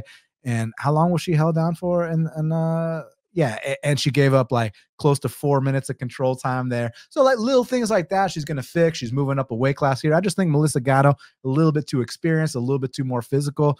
And I'm going to pick her to win this fight, but I look forward to seeing Dudakova's improvements as the years progress. I have no strong thoughts on this one, so I'll be brief. I think Gatto has a very impressive physicality. She's very strong, very vascular for a woman, muscular, things that you don't always see. She also has some stoppages via strikes, right? I think she kicked Ajara Eubanks in the body, got the stoppage there. That's impressive to me. On the Dudakova side, I think we saw a diminished version of her last time out. I think she was dealing with some health concerns. I think she fought, carefully as a result of that. I think she'll probably open up a little bit more in this one. My concern for her would be getting submitted. I do think Gatto has an active guard. I think she's a little bit dangerous off of her back. But I didn't like that I once bet her against Tracy Cortez, and she did seem too complacent on her back, too willing to look for attacks from there. That was my concern about her. But I think that both these women are talented. I'm excited to see how this one plays out. No strong thoughts on a betting angle here. Now, last but not least, in the middleweight division, we got a matchup between Andre Petroski, he's 10-2, taking on Jacob Malkoun, who's 7-3, but between you and me, he's 8-2 because he finished Cody Brundage in the first round. Currently, they got it. Jacob Malkoun -230. The comeback on Andre Petroski is +200. What's interesting is they're both grapplers, and I could see Petroski having some success, but Petroski, his biggest issue is that he's one of those balls to the wall kind of guys that will fatigue as fights progress. And this guy, Jacob Malkoun, might not be the athlete that Petroski is, but he's one of those little engines that could and just pushes and pushes and pushes. So how do you kind of see this one going down? I expected a better showing from Andre last time. Michel Demolidor Pereira, all you could do is take your hat off to the guy. He's been getting much better. He's been showing a better product each time out in the octagon. And he's looked much better since coming to this middleweight division. But, the way he was able to just handle Petroski, disrespect him, come forward with whatever he wanted. I didn't like the look there from Andre. We've seen that if you put Andre through a lot of adversity, he can break. He's very talented. He's very skilled. But how did Brian Battle beat him? Was Brian Battle better at grappling? Was he better at striking? Yeah, he was better at striking. I'll tell you that. But was he better at wrestling? No, none of those things. He had heart, he had toughness, and he got in his face, and he kept pushing the fight, kept pushing the pace, and eventually he broke him, got him with that ninja choke, got him with that front headlock finish. And I think that when you look at Malkoun, what would you criticize him for? He's not a great finisher, but he's competing with high-level guys. Brendan Allen, you go back and rescore every position in that fight, you might come away with a different winner. It's a very close fight, really nip-tuck, and Brendan Allen is like, 1-2 fights away from a UFC title shot? Like, that's kind of where he's at right now in his rise. He ended up not getting the Vettori fight, obviously, coming up. But, you just look at Brendan Allen, what he's been stringing together. He's clearly a very dangerous fighter, a very talented fighter. Malkoun gave him a run. He gave him an honest fight, and he fought him hard for 15 minutes. So that's, for me, the problem with Petroski. I'll also say Petroski is an underdog, printed for me. I had him +325, I think it was, against Maximov. On-track bet, like $12.50, $15, whatever it was, on him to win by sub in round one, +2,500. One of my biggest regrets ever. I was like, how did I not bet $100 and just get easy coins from this? Because I just felt like Maximov was so obvious what his game plan was. I'm going to go out there and I'm going to shoot. I'm going to wrestle. I'm going to get in his face. This guy's got a nasty front headlock game. You offer him a choke, he's going to try and take it, lock it up, and kill you. So if that is the case, Jacob Malkoun could be put to sleep in the first 30 seconds of this fight. I truly feel that way. But as the fight goes on, it's going to go downhill and downhill and downhill for Petroski. As far as I'm concerned, this isn't Hu Yao Zong. This isn't Michael Gilmore. These aren't these guys who are a little bit fugazi and who fall apart themselves and who don't really have the grappling. So for me, Andre needs to get his work done early, or he's got to fight against type. Neither one of those things is really appealing for me. So I feel like the UFC did him no favors after that last performance. I do think that it's a competitive fight on paper, but I just have a feeling Malkoun is willing to give a little bit more, and he also throws more from on top. So if he gets to top position, I think he's going to be a little more aggressive. Maybe he's going to pick his shots after that Brundage result, but I think that he's going to try and throw more, be more damage-oriented, and Andre Petroski just doesn't do enough damage for me with his dominant positions, and that for me is a little concerning here. So great fight, but I feel like you could get value at plus 180, or he could look like he's a minus 1,000 favorite. I feel like there's some variability in this one. Yeah, for sure. Like I said, more physical guy, Petroski, but if it comes down to a battle of wills, a battle of pace and output, I got Malkoun there. Let's see what happens. I've been impressed with the guy because he's not like some physical freak. He's like a hard worker. Like he's like a Frankie Edgar of middleweight. So I really respect that guy a lot. And I respect Petroski, of course, too. But yeah, let's see what happens. I'll pick Malkoun. Liam, I got to get out of here. I want to thank you so much for taking the time to speak with me right here, right now on Half the Battle. Y'all follow my man, Liam Picks Fights. He's got all kinds of stuff throughout the week.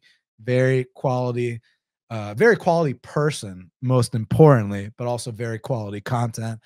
Love my boy Liam. Oh, he also stepped up on short notice to do this, like ultra short notice. He was on weight. He was ready. Made no excuses. So much love to my guy Liam. Y'all know where to find him. And then shout out to Nasty Nate stopping by to give the insight on Jamall Emmers and on Angel Pacheco. And shout out to Cody Durden for just stopping by to hang out for a couple of minutes. That was cool. So man, Liam, any message for the fans? I just say I was the worst guest on the show today. You guys are blessed to have two professional fighters come in and give their opinions. Not something that you see all over. So make sure you're supporting Half the Battle. Subscribe, drop a like, all that good stuff. And I appreciate the opportunity, my man. Always a blessing. Always a fun conversation. Glad to be here. Yes, sir. We'll do it again soon for sure. I hope you enjoy the fights this week, and I hope you make it out to them.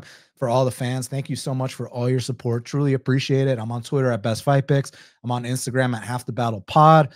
Please hit the subscribe button, hit the like button, leave me a comment if you feel so inclined to share.